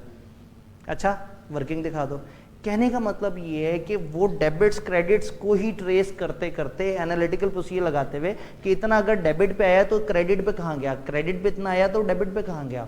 तो ऐसे में जितने भी सियाने मैनेजर हैं वो अपने टीम वालों को कहेंगे कि अगर पार्टनर के अताप से बचना है तो रीज़न फॉर वेरिएशन बड़ी इंपॉर्टेंट है, क्योंकि एक एक एरिया तो अलग अलग चल रहा है। वो चलेगा पिछले साल से डिफरेंसेस को लेके कि पिछले साल से इस साल ये चीज़ें चेंज हुई हैं, क्यों चेंज हुई हैं, इसके पीछे क्या रीज़न है। अगर वो रीज़न आपने डॉक्यूमेंट कर ली, पिछला साल ऑडिट हुआ है, तो उसका कंसर्न ही है कि इस दफ़ा क्या क्या नई चेंजेस आई हैं और उनके ऊपर एश्योरेंस डेवलप करना है। तो एनालिटिकल प्रोसीजर एंड पे फाइनल कंक्लूजन देते हुए आपने जब इंडिविजुअल एलिमेंट्स वगैरह का ऑडिट कर लिया तो फाइनल कंक्लूजन देते हुए भी आप एनालिटिकल प्रोसीजर्स को यूज़ कर रहे होते हैं। इसी तरह के एनालिटिकल प्रोसीजर कभी कभी पेपर में हमसे भी एक्सपेक्टेड होते हैं, या कभी कभी रेशियो एनालिसिस टाइप का एनालिटिकल प्रोसीजर हमसे एक्सपेक्टेड होता है। रिजल्ट्स को आप इन्वेस्टिगेट करेंगे, मैनेजमेंट से पूछेंगे जी इतने डिफरेंस क्यों आ रहे हैं, मेरा अंदाज़ा ये है कि ये अमाउंट होनी चाहिए, आपके मुताबिक इस तरह से है, तो इसको ज़रा देखें इसमें क्या क्या गड़बड़ हो सकती है। अब ऐसे में टिपिकली पेपर में एनालिटिकल प्रोसीजर का अलग से भी सवाल आ सकता है, लेकिन ज़्यादातर रिस्क असेसमेंट के सवाल के साथ ये मिक्स होकर आता है। कॉमनली हर 3 में से एक अटैम्प्ट ऐसी ज़रूर होती है जिसमें रिस्क असेसमेंट के सवाल के बीच में आपको एक टेबल सा नज़र आ जाता है। आपको क्या नज़र आता है, आपको ज़्यादातर 2 ईयर्स का आपस में 2 ईयर्स का डाटा दिया हुआ होता है और यहाँ पे कुछ खास तरह के एरियाज़ दिए हुए होते हैं। हो सकता है आपको बैलेंस शीट टाइप की पूरी चीज़ दे दी जाए, हो सकता है कुछ सिलेक्टेड एरियाज़ दिए जाएँ और यहाँ पे कुछ इस तरह। हाईली रिकमेंडेड है कि जब भी पेपर में इस तरह की चीज़ आए तो आपने इसमें एक तीसरा और एक चौथा कॉलम ज़रूर ऐड कर लेना है। तीसरा column should be the differences पिछले साल से इस साल के दरमियान, वो आप यहाँ पे मेंशन करें, और चौथे में आप परसेंटेजेस निकाल लें ताकि अंदाज़ा हो जाए कि इस दफ़ा सेल्स कितनी बढ़ी है, इस दफ़ा फलाना चीज़ कितने % बढ़ी है, फलाना चीज़ कितने % बढ़ी है। तो कई दफ़ा आप जब उस चीज़ को देखते हैं तो आपको कुछ मशकूक सी लगती है, उसी सवाल में नीचे कुछ और इन्फॉर्मेशन दी हुई होती है। जब आप उस पर वर्किंग करते हैं तो आपको इतने सारे अजीब अजीब से रिस्क नज़र आना शुरू हो जाते हैं। कई दफ़ा रिस्क असेसमेंट का सवाल है, ऊपर 2 लाइनें दी हुई हैं, एक छोटा सा टेबल दिया हुआ है, नीचे एक पैराग्राफ दिया हुआ है और 20 नंबर का सवाल है, और स्टूडेंट अपने बाल नोच रहे होते हैं एग्जाम हॉल में बैठे हुए कि मतलब इस एक पैरा में से क्या निकलेगा। उस पैरा में से कुछ नहीं निकलना, उस टेबल में से निकलना है, उस टेबल को एनालिटिकली देखना है, उस टेबल को क्रिटिकली देखना है, उसमें मुख्तलिफ चीज़ों को आपस में रिलेट करके भी देखना है और मुख्तलिफ चीज़ों को को रिलेट करके भी देखना है। अगर सेल्स बढ़ रही है तो कॉस्ट ऑफ सेल्स बढ़नी चाहिए, हो सकता है ना बढ़े क्योंकि सेल्स शायद इन्फ्लेशन की वजह से बढ़ी हो, रेट चेंज हो गया हो, क्वांटिटी। तो ऐसे में आपको पता लगना चाहिए कि सेल्स जो बढ़ी है वो यूनिट्स की वजह से बढ़ी है या परसेंटेज की वजह से बढ़ी है। मैंने सामने इसलिए ये सवाल शो किया, ये आईकेएप का पास पेपर का सवाल है, बहुत आइडियल सवाल है। कभी भी आपने किसी भी डाटा पे एनालाइज करके एक अच्छे तरीके से सोचने की एबिलिटी डेवलप करनी हो, बहुत प्यारा सवाल है। विंटर 14 का क्वेश्चन नंबर 6, इसको और इसके सोल्यूशन को जरूर देखना है, आपको एक आइडिया होगा कि ये गेम चल किस तरह से रही है, हम 2 ईयर्स को किस तरह से कंपेयर करते हैं और उनको कंपेयर करते हुए हम मशकूक क्यों होते हैं, और उसके बाद नीचे कौन कौन सी ऐसी इंफॉर्मेशन है जो हमें मजीद चाहिए होती है या जिसकी बेस पे हम रिस्क की असेसमेंट की तरफ जा रहे होते हैं। तो एनालिटिकल प्रोसीजर्स आपको पेपर में, जब भी पेपर में सवाल हो और उसमें एक टेबल नजर आए तो हाईली रिकमेंडेड है कि आपने एक वर्किंग ऐसी बनानी है जिसमें उसका तीसरा और चौथा कॉलम बना लेना है, उनके डिफरेंसेस और परसेंटेज, और फिर देखना है कि आपको क्या क्या चीज़ मशकूक लग रही है, और फिर सवाल में दिए गए डाटा को थोड़ा सा उन परसेंटेजेस या कैलकुलेशन से मैच करके देखना है। कभी कभी क्या होता है, आप with in year he compare कर रहे होते हैं। फॉर एग्जांपल टैक्स को प्रॉफिट से मैच करके देख लें तो हो सकता है पिछली दफ़ा टैक्स की परसेंटेज डिफरेंट निकल रही हो, इस दफ़ा डिफरेंट निकल रही हो सकता है इसकी कोई रीज़न हो सकता है, तो बात की बात है, मुझे तो रिस्क मिल गया ना। रिस्क क्या है? एक चांस कि शायद फाइनेंशियल में गड़बड़ हो। तो जब भी आपको फाइनेंशियल स्टेटमेंट्स या मुख्तलिफ तरह के फाइनेंशियल डाटा के अंदर कुछ नॉन बैलेंस चीज़ें नजर आएँ, अजीब सी चीज़ें नजर आएँ, पिछली दफ़ा का जीपी इस दफ़ा का जीपी आपस में फ़र्क हो रहा हो, बहुत सारी रीज़न हो सकती हैं। मैं ये नहीं कह रहा कि फ्रॉड हो गया है या एरर हो गया, लेकिन देयर आर चांसेस कि शायद फ्रॉड या एरर हो, या हो सकता है मेरी गलत फहमी हो।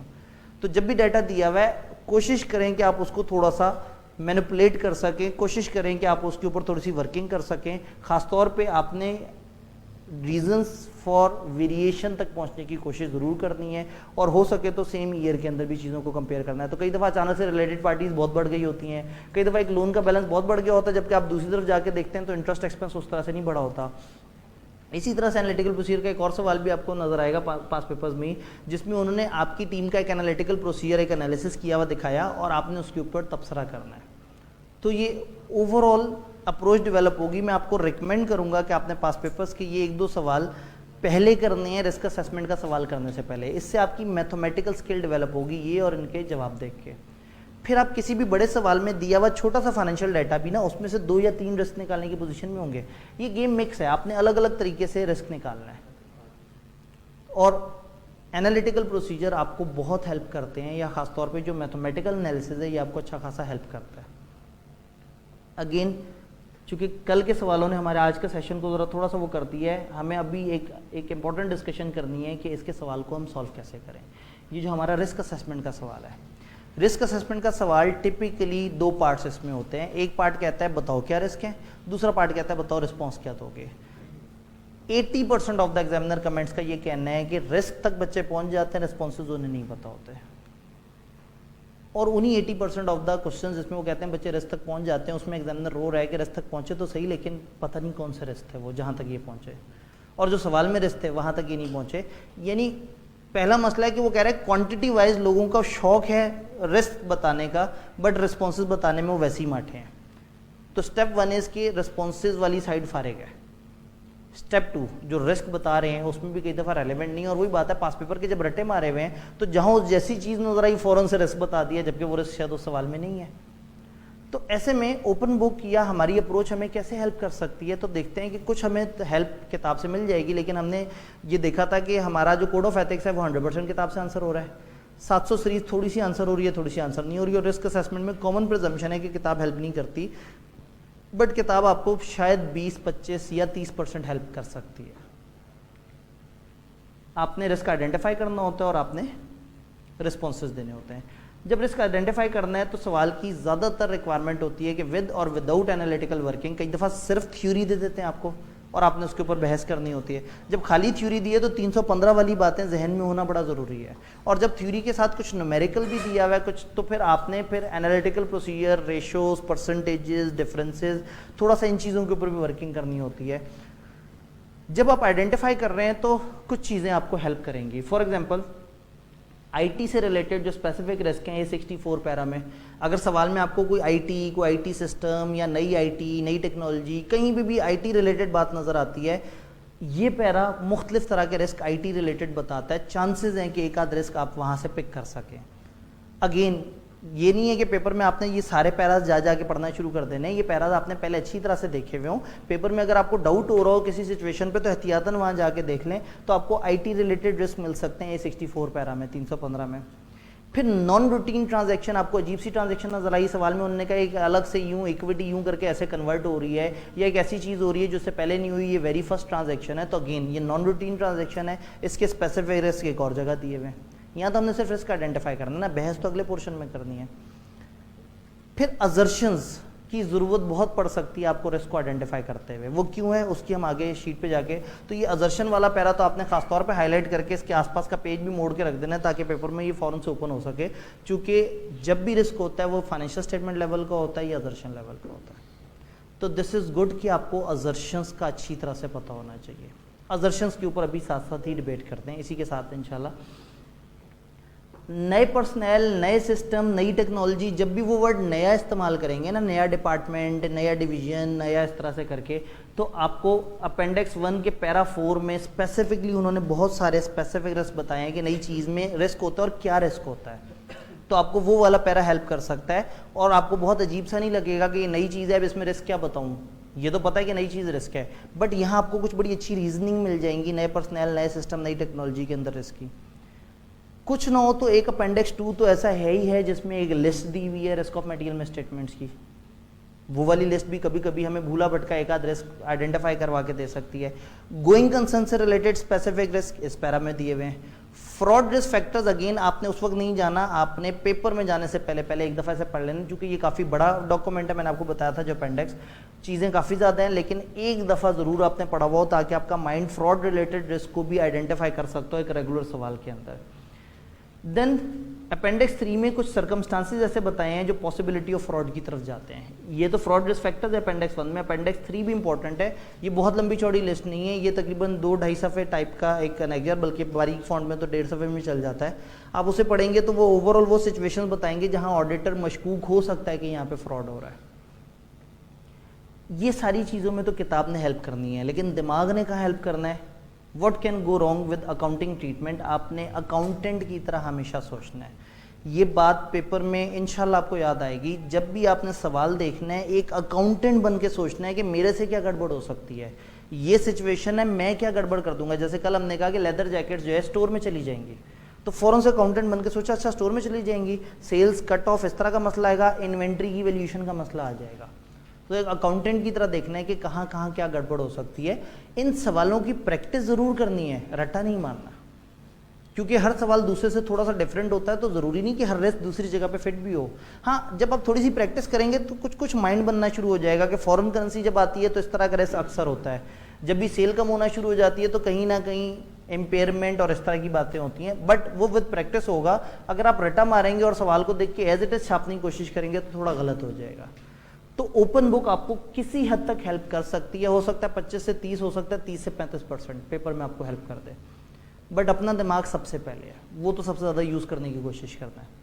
थोड़ा मुश्किल है लेकिन बहरहाल मतलब कोशिश की जा सकती है। रिस्पॉन्सेज, दूसरी रिक्वायरमेंट क्या होती है, वो कहते हैं अब रिस्पॉन्स दो।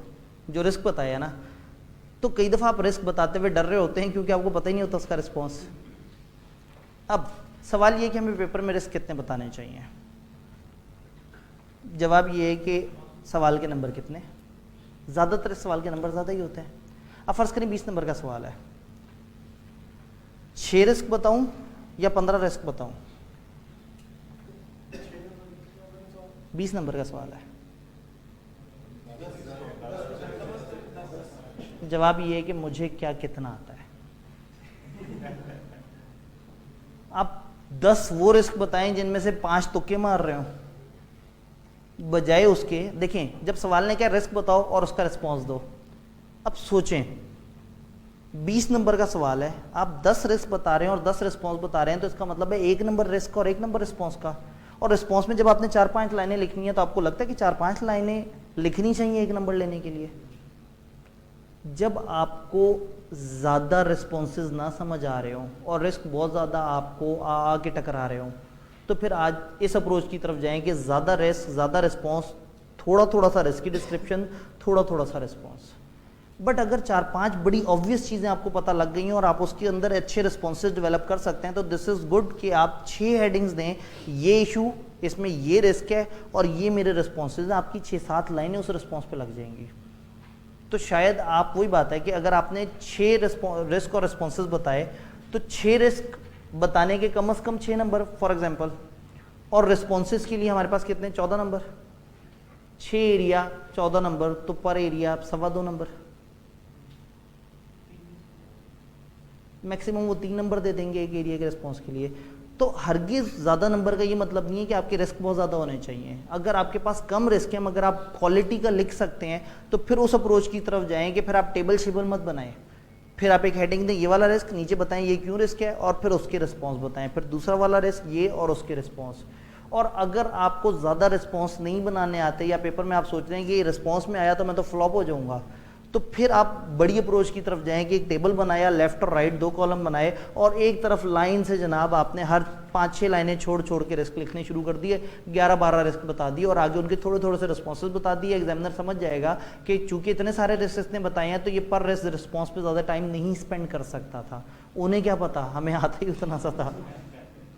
तो अगेन, अगर आपके पास अच्छे रिस्पॉन्सेज हैं और कुछ क्वालिटी रिस्क मिल गए हैं, कम मगर अच्छे की तरफ जाएं। फर्ज करें आपने 6 रिस्क, उनके रिस्पॉन्सेज बताए और आपको लग रहा है कि सर फंसवा ना दें, मतलब सर ने आइडिया तो दिया, आइडिया मजे का तो लग रहा है, सवाल हैंडल भी हो गया, लेकिन पता नहीं आई कैप 10 तो नहीं सोच रहा था। आप नीचे कह दें other obvious risk can be categorise as follows, और आप 6-5 के नाम लिख दें, 6-5 की 1.5 2 लाइनें लिख दें कि यानी आप उन्हें बता रहे हैं कि भाई नंबर जितने थे मैंने उसके हिसाब से इंसाफ कर दिया, मुझे पता ज़्यादा भी था। तो थोड़ा सेफ खेलें, बजाय इसके कि आप इन सबको लिखते और इन 5-6 के रिस्पॉन्सेज भी आपको ना पता होते और रिस्पॉन्स का बिला वजह वो खाली खाना जो है वो मुंह चढ़ा रहा होता है एग्जामिनर का, वो क्रॉस करके आपका नंबर माइनस कर देता। तो अगर कम मगर अच्छा आता है तो कम की तरफ जाने में कोई हर्ज नहीं है, और उस कम को बाद में आप सब्सटेंशिएट कर सकते हैं एंड पे कुछ एक्स्ट्रा लेस दे के। नहीं, मैं वही तो कह रहा हूँ, यानी आप एग्जामिनर को फील दे रहे हैं कि भाई ये मैंने 5-6 सफ़े के अंदर तुम्हें रिस्क और रिस्पॉन्सेज अच्छी तरह से दे दिए हैं, कुछ और रिस्क भी थे इसमें मगर मेरे पास इतना टाइम नहीं है और ना तुम्हारे सवाल के इतने नंबर हैं। अगेन मतलब आप हिंट दे रहे हैं कि आई न्यू बट मैं बहुत अच्छा खेल चुका हूँ ऑलरेडी। तो मतलब ये मत कहना कि अक्सर बच्चों को रिस्क समझ ही नहीं आया, मुझे रिस्क समझ आ गया लेकिन मैंने इतने नंबर ले लिए हैं। मैं वही कह रहा हूँ कि ये डिपेंड करता है आपको रिस्पॉन्स बनाना कितना अच्छा आता है। सवाल ये है कि रिस्पॉन्स कैसे बनाएं। रिस्क तो कुछ भी हो सकता है, कहीं से भी आगे टकरा जाता है, उसका रिस्पॉन्स क्या होगा ये डिपेंड करता है कि रिस्क फाइनेंशियल स्टेटमेंट लेवल का या असर्शन लेवल का है। अगर आपको कोई ऐसा रिस्क नजर आया, फॉर एग्जांपल नया अकाउंटिंग सॉफ्टवेयर है, ये तो पूरे फाइनेंशियल्स को गड़बड़ कर सकता है। फॉर एग्जांपल मैनेजमेंट में बहुत सारे हैवी लेवल के फ्रॉड्स हो रहे हैं, for example going concern level की इश्यूज हैं, ये तो पूरे फाइनेंशियल स्टेटमेंट लेवल के रिस्क हैं। जब पूरे फाइनेंशियल स्टेटमेंट लेवल के रिस्क हैं तो अपेंडिक्स वो A1 ISA 330 का आपको ओवरऑल रिस्पॉन्सेज देता है फाइनेंशियल स्टेटमेंट लेवल के रिस्क के। 5-6 स्टेटमेंट स्ट्रेट फॉरवर्ड उन्होंने बताई हैं कि जब भी ऑडिटर को एक ऐसा रिस्क नजर आए जो पूरे फाइनेंशियल्स को हिट कर रहा है तो these are specific response, judgement नहीं है, उन्होंने आपको रिस्पॉन्सेज बना के दे दिए हैं। तो 330 ISA A1 ये पैरा आपको पेपर में किसी एक आध रिस्क के तो रिस्पॉन्सेज आपको 4-5 लाइनें मिल जाएंगी। एक आध ऐसा रिस्क जरूर होता है जो पूरे फाइनेंशियल्स को हिट करता लग रहा होता है, तो A1 पैरा आपको पेपर में काफ़ी हेल्प कर सकता है 330। लेकिन हर सवाल में ये नहीं लिखना शुरू कर देना, मतलब ये एक आध हर रिस्क में नहीं लिखना, एक आध ऐसा रिस्क जो थोड़ा बड़े लेवल का है जो पूरे फाइनेंशियल्स को इम्पैक्ट करता लग रहा है उसमें तो आपने ये रिस्पॉन्स दे दिया। अब बाकी रिस्क क्या है आप याद करें, हमने कहा था रिस्क 2 तरह के होते हैं, फाइनेंशियल स्टेटमेंट लेवल और असर्शन लेवल। अब मैं क्यों नहीं कहूँगा कि नॉलेज बेस काम करती है, मसला ये है कि हम सवाल को सॉल्व करने के पीछे पड़े हुए हैं, हमें पता ही नहीं पीछे फ्रेमवर्क क्या चल रहा है। फ्रेमवर्क इस के जब भी गिवन डाटा है उसमें या तो पूरे फाइनेंशियल में मसला हो सकता है या किसी एक एरिया की असर्शन में मसला हो सकता है। तो जब मुझे फाइनेंशियल स्टेटमेंट लेवल का मसला है तो मैं उसका वो वाला जवाब दूंगा जो कि उसने बताया है 330 में उस पैरा में। और जब मुझे असर्शन लेवल का मसला होगा तो उस असर्शन को कैसे वेरीफाई किया जाता है मैं उसके प्रोसीजर्स बताऊंगा। असर्शंस कैसे वेरीफाई होती हैं, यहाँ पे सवाल ये है कि एरियाज कितने होते हैं। 2 तरह के एरियाज होते हैं, कुछ को हम अकाउंट बैलेंस कहते हैं, कुछ को क्लास ऑफ ट्रांजैक्शन कहते हैं। अकाउंट बैलेंस वो एरियाज होते हैं जिनका क्लोजिंग बैलेंस हमें चाहिए होता है, यानी एसेट्स, लायबिलिटीज और इक्विटी। और क्लास ऑफ ट्रांजैक्शंस क्या होते हैं, प्रॉफिट एंड लॉस वाले एक्सपेंस और इनकम। तो जब भी आपको किसी एरिया पे शक हुआ है, उसकी अजर्शन का नाम लिख के जरा मोदबर इंसानों की डेफिनेशन में आ जाए। उन्होंने कहा लेदर जैकेट वाली बात करते हैं, लेदर जैकेट उठा के स्टोर में रख देते हैं और अगली दफ़ा कभी कभी फैशन आउट हुआ होता है या नहीं भी बताया, उन्होंने कहा लेदर जैकेट्स हम स्टोर में रख देते हैं। आपको फ़ौरन से टेंशन हो गई कि ये तो एनआरबी का मसला आ गया। बड़ी खुशी होगी एग्जामिनर को जब आप कहेंगे कि यहाँ हमें इन्वेंट्री की वैल्यूएशन का मसला है। किसी जगह अगर आप कह दें मुझे फलाना चीज़ की कंप्लीटनेस का मसला है, मुझे डेटर्स की एग्जिस्टेंस का मसला है, मुझे राइट्स एंड ऑब्लिगेशन का मसला है, मुझे इस एसेट की क्लासिफिकेशन का मसला है, आपको जो भी मसला होगा ना ऑब्वियसली वो इनमें से किसी एक कैटेगरी में जाएगा। चूंकि रिस्क क्या होता है, रिस्क ये होता है कि फाइनेंशियल गलत हो जाए। गलती कहाँ हो सकती है? गलती हो सकती है कि एक चीज़ मौजूद नहीं थी और रिकॉर्ड हुई हुई है, या एक चीज़ की वैल्यू गलत रिकॉर्ड हुई हुई है, या एक चीज़ कंप्लीट रिकॉर्ड नहीं हुई हुई, या एक चीज़ आपका राइट बनता ही नहीं था एक एसेट और आपने रिकॉर्ड कर लिया, या आपकी ऑब्लिगेशन थी ही नहीं लायबिलिटी और आपने रिकॉर्ड कर ली, या उसकी क्लासिफिकेशन गलत हो सकती है अकाउंट्स में, या उसका डिस्क्लोजर उसकी प्रेजेंटेशन गलत हो सकती है। इसके अलावा कोई मसला हो ही नहीं सकता। आप इस वक्त भी जाके जितने भी रिस्क उठा के देख लें, वो सारे रिस्क इनमें से किसी एक अजर्शन को हिट करते हैं। तो थोड़ा सा फ्रेमवर्क बनाना है। मतलब मैं जो कोशिश कर रहा हूँ, अल्लाह मुझे मगफरत अता करे, अल्लाह कड़वट जन्नत नसीब करे, क्योंकि जो है ना, पता नहीं आप लोगों को बात समझ आ रही है या नहीं। मैं समझाना ये चाह रहा हूँ कि पीछे एक फ्रेमवर्क चल रहा है, लेकिन हम उस फ्रेमवर्क को उजाड़ चुके हुए हैं इस चक्कर में कि 25, 30, 22, 23 नंबर का सवाल है, क्या करें? सीनियर ने कह दिया पास पेपर रट्टे मार लो, चल जाएगा काम। तो रट्टे मार के हम समझते हैं कि वो अजीब सा सवाल है, बहुत अच्छे नंबर देने वाला सवाल है, मगर इतना अच्छा सवाल नहीं है कि मेरा पेपर का पहला सवाल हो। ये उजाड़ भी देगा, क्योंकि इसमें जब सोचने बैठते हैं तो फिर बंदा बहुत ही डूबता चला जाता है। इस फ्रेमवर्क को जहन में रखना है। जब भी एसेट्स, लायबिलिटी या इक्विटी की बात हो रही हो और आपको इस तरह के किसी एरिया में मसला हो, तो यू हैव टू आइडेंटिफाई कि किस तरह का मसला है, और सामने दिए गए उसके रिस्पॉन्सेज हैं। कमाल ही नहीं हो जाएगा? 20 साल के पास पेपर रटने से बेहतर है 2 शीटें रटा मार लें, इनमें से कुछ पॉइंट्स लिख देंगे। इससे ज़्यादा तो आपने 4 लाइनें लिख दी हैं और आपने 7-8 रिस्क बताए हुए, 20 नंबर का सवाल है, वो इससे ज़्यादा वो भी नहीं चाहते कि आप जो है दरिया बहा दें इन्फॉर्मेशन के, अगर रेलेवेंट है तो। भाई आप कहते हैं कि मुझे डाउट है कि ये गाड़ियाँ जो सवाल में इंफॉर्मेशन दी गई एग्जिस्ट ही नहीं करती। अब अगर एग्जिस्ट नहीं करती तो उसका सबसे खूबसूरत मेथड है फिजिकल वेरिफिकेशन। या वो गाड़ियाँ जहाँ पड़ी हैं थर्ड पार्टी उसको कंफर्म कर लें। अब आप धक्के से आएंगे कि नहीं मैं एक जो है वो इस पे वैल्यूअर को पॉइंट करूँगा, मैं इसके ऊपर अकाउंट्स में उसकी इनवॉइसेस को ढूंढने की, भाई चाहिए ही नहीं। एग्जिस्टेंस वेरीफाई करनी है ना, तो रसीद ने क्या करना है, उसकी वैल्यू ने क्या करना है, उसके वैल्यूअर ने क्या करना है, उसके डिस्क्लोजर ने क्या करना है। अगर गाड़ी गायब हुई हुई है तो जो गाड़ी गायब हुई हुई है तो गाड़ी को ढूंढना है या गाड़ी का पता करना है किसी से। तो स्पेसिफिकली चाहे आप एग्जैक्टली ये लाइंस ना लिखें, लेकिन इन लाइंस से आपको हिंट मिल जाने चाहिए, कम से कम आपको अपने 2 या 3 सेंटेंसेस मिल जाने चाहिए। आप उसके बाद ज़रूर लंबी चौड़ी वर्किंग करें। वही बात हमेशा की तरह, माय बेस्ट फ्रेंड, मैं क्लाइंट के पास जाऊंगा, क्लाइंट से डाटा लूंगा, डाटा को गौर से देखूंगा, फिर दोबारा गौर से देखूंगा। प्रॉब्लम कहाँ है? रिस्क असेसमेंट के सवाल में risk is not the issue. Risk 2-3 line की चीज़ है, रिस्पॉन्स बड़ी चीज़ है, और मार कहाँ खा रहे हैं? रिस्पॉन्स में।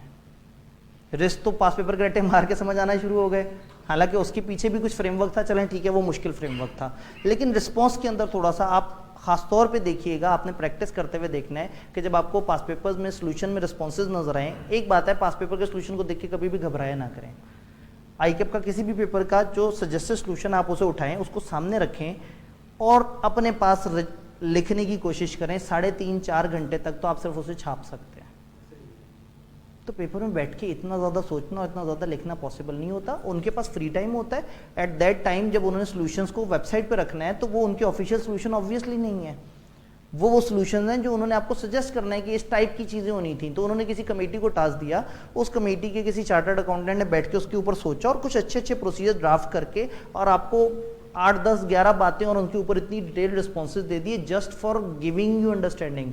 आप नोट करेंगे कई दफ़ा सवाल कहता है कि 4 चीज़ें बताओ और सजेस्टेड सॉल्यूशन में 11 होती हैं।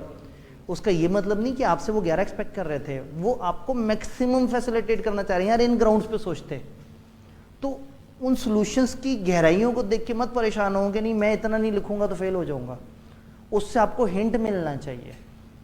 तो ऐसे में जब आप उन सॉल्यूशंस को देख रहे होंगे तो उन सॉल्यूशन को देखने के साथ साथ ना आपने ये देखना है कि रिस्पॉन्सेज टिपिकली किस तरह से चल रहे हैं। रिस्पॉन्सेज में नॉर्मली कुछ इन्वेस्टिगेशन हो रही होती है, नॉर्मली किसी एविडेंस के पीछे जा रहे होते हैं, नॉर्मली मैनेजमेंट से पूछते हैं, ये आप वही 7 प्रोसीजर लगा रहे होते हैं, किसी से इंक्वायरी कर रहे होते हैं, किसी को खत भेज रहे होते हैं, किसी लॉयर से पूछ रहे होते हैं। तो कहीं ना कहीं इन चीज़ों की मिक्सिंग से आपको थोड़ी सी हेल्प मिल सकती है। फिर भी पेपर में अगर आपको लगे कि मैं मुश्किल में आ रहा हूँ, एहतियातन एक दफ़ा कैफ 9 ऑडिट का पेपर, इससे पीछे आप लोग सब्सटेंटिव प्रोसीजर्स पढ़ के आए थे। रिस्क का रिस्पॉन्स क्या है? प्रोसीजर्स या test of control. Test of control type का सवाल वो बड़ा कम ही डेवलप करता है, वो नॉर्मली सब्सटेंटिव प्रोसीजर्स मांग रहा होता है। तो एहतियातन एक दफ़ा कैफ की किताब उठा के उसमें मुख्तलिफ एरियाज़ के जो कुछ टिपिकल प्रोसीजर्स दिए हुए हैं, सिर्फ एक दफ़ा पढ़ लें, याद मत करें, पढ़ लें, थोड़ा सा याद आ जाए कि इस तरह की चीज़ को यूँ वेरीफाई किया करते थे, पेपर में हेल्प मिलेगी। नहीं तो इस टेबल को याद कर लें। और इसमें भी ज़रूरी नहीं कि हर पॉइंट वैलिड हो, लेकिन रिस्पॉन्स जनरेट करना ज़रूरी है कि आपने बताना है, और रिस्पॉन्स वो होगा जिस तरह का आपको रिस्क है। तो अगेन एग्जिस्टेंस ज़्यादातर फिजिकल वेरिफिकेशन थर्ड पार्टी से। Accuracy, valuation, allocation normally amounts को इन्वॉइसेस से मैच करके रीकैलकुलेट। अब आप याद करें तो आपको सवालों के स्टेटमेंट्स जहन में आ रही हैं कि हम उनसे इन्वॉइसेस लेंगे, इन्वॉइसेस को कैलकुलेट करके देख लेंगे, अमाउंट तक पहुंचने की कोशिश करेंगे, ईयर एंड के बाद की चीज़ों को देखने की कोशिश करेंगे, एक्सपर्ट से पूछेंगे, यही तो बातें होती हैं। तो अगेन अगर रट्टा मारना है तो फिर इन 2 शीट्स को या इन 3 शीट्स को रट्टा मारें, ना कि उन 20 सालों के पास पेपर्स को रट्टा मारें, क्योंकि पेपर में हो सकता है फिर कुछ यूनिक आए। बट ये जहन में रखना है कि रिस्क के नंबर या बराबर हैं या कम है, ज़्यादा नहीं है, क्योंकि रिस्क है 1.5-2 लाइन का, रिस्पॉन्स है 4 से 5 लाइन का।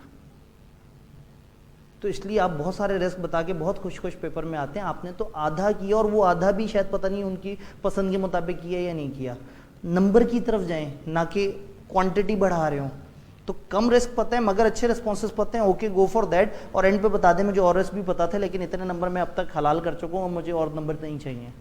फिर भी अगर आपको लगे कि मुझे नहीं पता था, पता मुझे था, टाइम नहीं था, वो एक्सपेक्ट करते हैं, उनको पता होता है कि जो पेपर देने आए हैं उन लोगों के पास टाइम मैनेजमेंट का इशू आना है, क्योंकि इतने सारे सवाल हैं, ओपन बुक है, ओपन बुक की वजह से अच्छा खासा टाइम वेस्ट भी होना है लोगों का। तो परफेक्शन की तरफ जाने की कोशिश नहीं करनी। सवाल तो आप लोगों के जहन में आ रहे होंगे, वो हमने आज सवाल जवाब का टाइम तो रखा हुआ है, उसमें इंशाल्लाह तसल्ली से। अकाउंट बैलेंसेस के ऊपर ये वाली शीट को ज़रूर देखिएगा। बेसिकली ना किसी भी एरिया में हमें पीछे सेंस समझनी होगी। किसी भी एरिया का ऑडिट जब हम करते हैं तो हमें डाउट क्या होता है? डाउट क्या होता है? 5 चीज़ों का डाउट होता है। एक चीज़, पता नहीं ये चीज़ मौजूद भी है या नहीं। दूसरा, ये चीज़ ठीक भी है या नहीं, अमाउंट भी ठीक है या नहीं। तीसरा, क्या ये सारी की सारी चीज़ रिकॉर्ड हो गई है। चौथा, क्या इस चीज़ का हमसे कोई ताल्लुक भी है। और पांचवा, क्या इसको अकाउंटिंग ट्रीटमेंट या इसका डिस्क्लोजर वगैरह सही से हो गया। उन्हीं 5 के पीछे ये सारी अजर्शंस हैं। अब चाहे ये अकाउंट बैलेंस हो, क्लास ऑफ ट्रांजैक्शन, मेरे सवाल वही होंगे, क्या ये चीज़ें मौजूद थी, अकरेंस, क्या चीज़ें ठीक थी, एक्यूरेसी, क्या ये चीज़ें सारी रिकॉर्ड हो गई, कंप्लीटनेस, क्या इनका हमसे कोई ताल्लुक भी था, कट ऑफ, क्या ये सही से दिख रही हैं, क्लासिफिकेशन, प्रेजेंटेशन। तो अगेन मुख्तलिफ जगह पे मुख्तलिफ तरह की अजर्शंस, आपका जब भी रिस्क होगा वो ऑब्वियसली या इस सफ़े या पिछले सफ़े की किसी अजर्शन का ही होगा, क्योंकि ये बात 315 ने आपको समझा दी है कि रिस्क होता ही 2 है, या अजर्शन लेवल का या फाइनेंशियल स्टेटमेंट लेवल का। तो अब ये नहीं कहना कि रिस्क होता है 500 तरह का, फॉरेन करेंसी का, फलाना का, नहीं भाई, वो इशू है, वो इशू वैल्यूएशन अजर्शन को हिट कर रहा है, एक्यूरेसी ऑफ ट्रांजैक्शन को हिट कर रहा है। मतलब आपने फॉरेन एक्सचेंज रेट मुसलसल चेंज हो रहा है, आपने इंपोर्ट की, अब आपको टेंशन क्या है, इंपोर्ट की ट्रांजैक्शन की एक्यूरेसी का मसला है। आपके एसेट्स पड़े हुए हैं दूसरे मुल्कों में जो बाहर की करेंसी में आपने परचेज किए और आपने पाकिस्तान में उसको ट्रांसलेट करके दिखाना है, आपको वैल्यूएशन का मसला है, चूंकि ट्रांसलेशन के जो वो रेट हैं वो चेंज हुए हुए हैं। तो टेक्निकली आपको अजर्शंस का मसला होता है, जिन अजर्शंस के ऊपर हमने रिस्पॉन्सेज देने होते हैं। अगेन मतलब हमने थोड़ा सा कोशिश की है कि पीछे वाले एरियाज़ को कंप्रेस करके इसके ऊपर थोड़ी सी ज़्यादा बात करें। तो इस फ्रेमवर्क को एक दफ़ा समझ के फिर जब आप पास पेपर्स को देखेंगे तो थोड़ी सी आपकी अंडरस्टैंडिंग ज़रा ज़्यादा बेहतर बनेगी। काश टाइम ज़्यादा होता तो हम एनालिटिकल प्रोसीजर्स की थोड़ी प्रैक्टिस करते, वो मेरी बड़ी ख्वाहिश थी कि हम उसके ऊपर, वो सवाल मैंने इसलिए रखा था कि हम उसके ऊपर थोड़ी ज़्यादा डिस्कशन करते, लेकिन वक्त बड़ा नाजुक है और हालात बड़े पतले हैं, क्योंकि इससे आगे हमने उस एरिया पर भी काम करना है जैसे सारे भागे हुए हैं, एश्योरेंस, नॉन एश्योरेंस, वो अदर स्टैंडर्ड जो पता नहीं कौन सी, वो तीसरी किताब, वो मोटी वाली किताब, दरमियानी किताब। तो इसलिए मैं ये चाह रहा हूँ कि उसका मैप भी आपको क्लियर हो और वो एरिया जहाँ से अच्छे नंबर लिए जा सकते हैं वो खाम